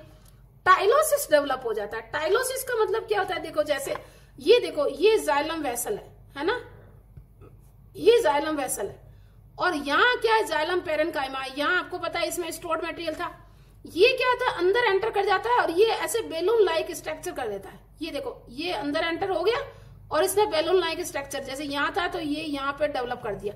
तो ये जो बैलून लाइक स्ट्रक्चर, इसमें इसको क्या कहते हैं हम? टाइलोसिस कहते हैं। क्या कहते हैं? टाइलोसिस। तो ये इस कैविटी को पैक कर देता है, लेकिन यहाँ टाइलोसिस डेवलप नहीं होता है। यहाँ वाटर कंडक्शन नहीं होगा क्योंकि एकदम पैक हो गया, यहाँ वाटर कंडक्शन होगा। ये मैकेनिकल स्ट्रेंथ प्रोवाइड करेगी, ये नहीं करेगी क्योंकि अच्छा इसमें क्या होती है? ये अब देखो पुरानी है वो तो आपको पता ही है, बढ़ती जाएगी, क्योंकि जितनी जितनी नई बन रही है वो पुरानी में कन्वर्ट हो जाएगी। तो इसका मतलब सैप वुड तो लगातार नई बन रही है, लेकिन हार्टवुड कौन सी थी? जो सैपवुड, पहले सैपवुड थी वो अब हार्टवुड में कन्वर्ट हो गई। इसका मतलब हार्टवुड लगातार बढ़ रही है अमाउंट में, लेकिन ये नई डेवलप हो रही होती है। ठीक है, ये एनसीईआरटी में था। अब देखो असल में ये एनसीईआरटी से एक्स्ट्रा है। एक होता है पोरस वुड और एक नॉन पोरस वुड। जो अपना एंजियोस्पर्म में होती है ना, आपको पता है वेसल प्रेजेंट होती है, तो जिस वुड में वेसल हो उसको पोरस वुड कहते हैं, और जिसमें वेसल नहीं हो उसमें नॉन पोरस वुड कहते हैं, जैसे जिम्नोस्पर्म की। अब पोरस वुड होती है ना, वो रिंग पोरस भी हो सकती है और डिफ्यूज पोरस भी हो सकती है। जिसमें टेम्परेट रीजन है तो उसमें एनुअल रिंग बनती है तो उसे रिंग पोरस कहते हैं, और ट्रॉपिकल रीजन है उसमें आपको पता है क्लियर कट एनुअल रिंग नहीं बनती है, इसे डिफ्यूज वुड कहते हैं। ठीक है, तो ये थे वुड के टाइप। तो ये देखो, ये secondary growth in next last topic है सेकेंड ग्रोथ इन रूट।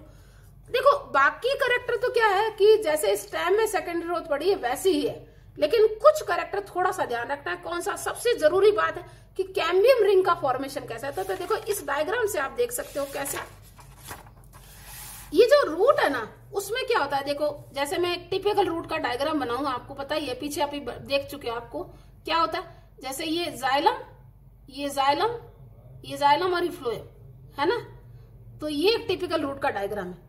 अब रूट में क्या होती है, जब सेकेंडरी ग्रोथ होती है तो सबसे पहले जाइलम के, सॉरी गलती हो गई, फ्लोएम के नीचे, और पहले ध्यान रखना आपको, मैं यहां बनाती हूँ, साफ बनाती हूँ, ये फ्लोएम बना रही हूं मैं। ठीक है, तो सबसे पहले फ्लोएम के नीचे यानी कि फ्लोइक कैम्बियल रिंग, और उसके बाद प्रोटोजाइलम के ऊपर यानी जाइलिक कैम्बियम रिंग। तो पहले ये स्टार्ट होती है, उसके ठीक बाद ये स्टार्ट हो जाती है। तो इस तरीके से वेवी कैम्बियम रिंग बनती है। मैं बनाती हूँ 1 मिनट के लिए, थोड़ा सा टाइम लगेगा, कोई बात नहीं। ये देखो, ये यहां बनी, फिर यहां बनी, फिर यहां बनी, फिर यहां बनी, तो ये कुल मिलाकर फ्यूज होती है जाइलिक और फ्लोएम कैम्बियम रिंग, और ये वेवी कैम्बियम रिंग बनी। ठीक है, क्या बनी? Wavy cambium ring. अब एक्टिविटी सेम वही है, कौन सी? जो स्टेम में कैम्बियम रिंग की थी, वो अधिक मात्रा में अंदर जाइलम काटेगी, अधिक मात्रा में जाइलम काटेगी अंदर की तरफ, है ना, और बाहर कम मात्रा में फ्लोएम काटेगी। तो ये जाइलम क्या करेगा, अंदर बाहर की तरफ प्रेशर लगाएगा, अंदर से बाहर प्रेशर लगेगा, तो अल्टीमेटली क्या हो जाएगी, ये जो कैम्बियम रिंग थी, देखो ये फ्लोएम रह गया, ये फ्लोएम रह गया, ठीक है, और ये वेस्कुलर कैम्बियम बन गई, यानी कि wavy cambium ring convert into circular cambium ring, और ये जाइलम एलिमेंट रह गए, ये जाइलम एलिमेंट रह गए। तो अभी तक थी वो क्या थी, वेवी कैम्बियम रिंग, और ये क्या हो गई, circular cambium ring, circular cambial ring. ठीक है, और बाकी सारी एक्टिविटी वही है जो कि अपन ने पीछे स्टेम में पढ़ी है। ठीक है, अब देखो ध्यान रखना, एक लाइन लास्ट में दे रखी है कि second growth also occur in stem and root of gymnosperm, ध्यान रखेंगे। ठीक है, लेकिन मोनोकॉट में ये नहीं पाई जाती, एक्सेप्शन है कुछ, कौन से, ड्रेसिना और युक्का। ओके, ये थी हमारी जो एनसीईआरटी का पूरा पार्ट खत्म। अब थोड़ा बहुत एनसीईआरटी से एक्स्ट्रा वुड के टाइप है ना, मैनोजाइलिक और पिक्नोजाइलिक वर्ड भी आता है। मैनोजाइलिक वर्ड कब होता है, जब जाइलम पैरेन्काइमा अधिक मात्रा में होते हैं, जैसे कि जिम्नोस्पर्म का साइकस। पिक्नोजाइलिक कैसे होते हैं, जिसमें जाइलम पैरेन्काइमा कम मात्रा में होता है, जैसे कि पाइनस और अदर डाइकोट स्टेम। ठीक है, इसी तरीके से पैरेन्काइमा का डिस्ट्रीब्यूशन है उसके बेस पर एपोट्राइकल, पैराट्राइकल और सिंट्राइकल। ये मैं नहीं बोलूंगी क्योंकि जरूरत नहीं है। बार्क है ना, वो 2 टाइप की, जैसे पीछे एनसीईआरटी में अर्ली बार्क और सॉफ्ट बार्क, लेट बार्क और हार्ड बार्क। जब अर्ली सीजन में बने, है ना, तो उसे अर्ली और शॉर्ट बार्क कहते हैं, लेट में बने तो उसे एंड सीजन में बनती है तो हार्ड या लेट बार्क कहते हैं। अब कॉर्क और बार्क में डिफरेंस क्या है, देखो कॉर्क कैम्बियम से बाहर जो बनती है वो कॉर्क बनती है, और वेस्कुलर कैम्बियम से बाहर बनती है वो बार्क बनती है। ठीक है, तो ये मेजर डिफरेंस है। बाकी देखो ये सब मैंने यहाँ पे दे रखा है, इसमें केवल डेड टिश्यू होते हैं, इसमें लिविंग और डेड टिश्यू दोनों होते हैं। ठीक है, ये केवल प्रोटेक्शन का काम करती है, लेकिन ये स्टोरेज, प्रोटेक्शन और ट्रांसपोर्टेशन सभी फंक्शन करती है, क्योंकि इसमें सारे टिश्यू इसमें साथ में आ गए हैं। ठीक है, तो ये था हमारा एनसीईआरटी का पूरा पोर्शन खत्म, और ये लास्ट एंडिंग हो गई है। अगर फिर भी किसी बच्चे को कोई भी प्रॉब्लम हो तो वो मेरे साथ कमेंट बॉक्स में शेयर कर सकता है। Okay, bye.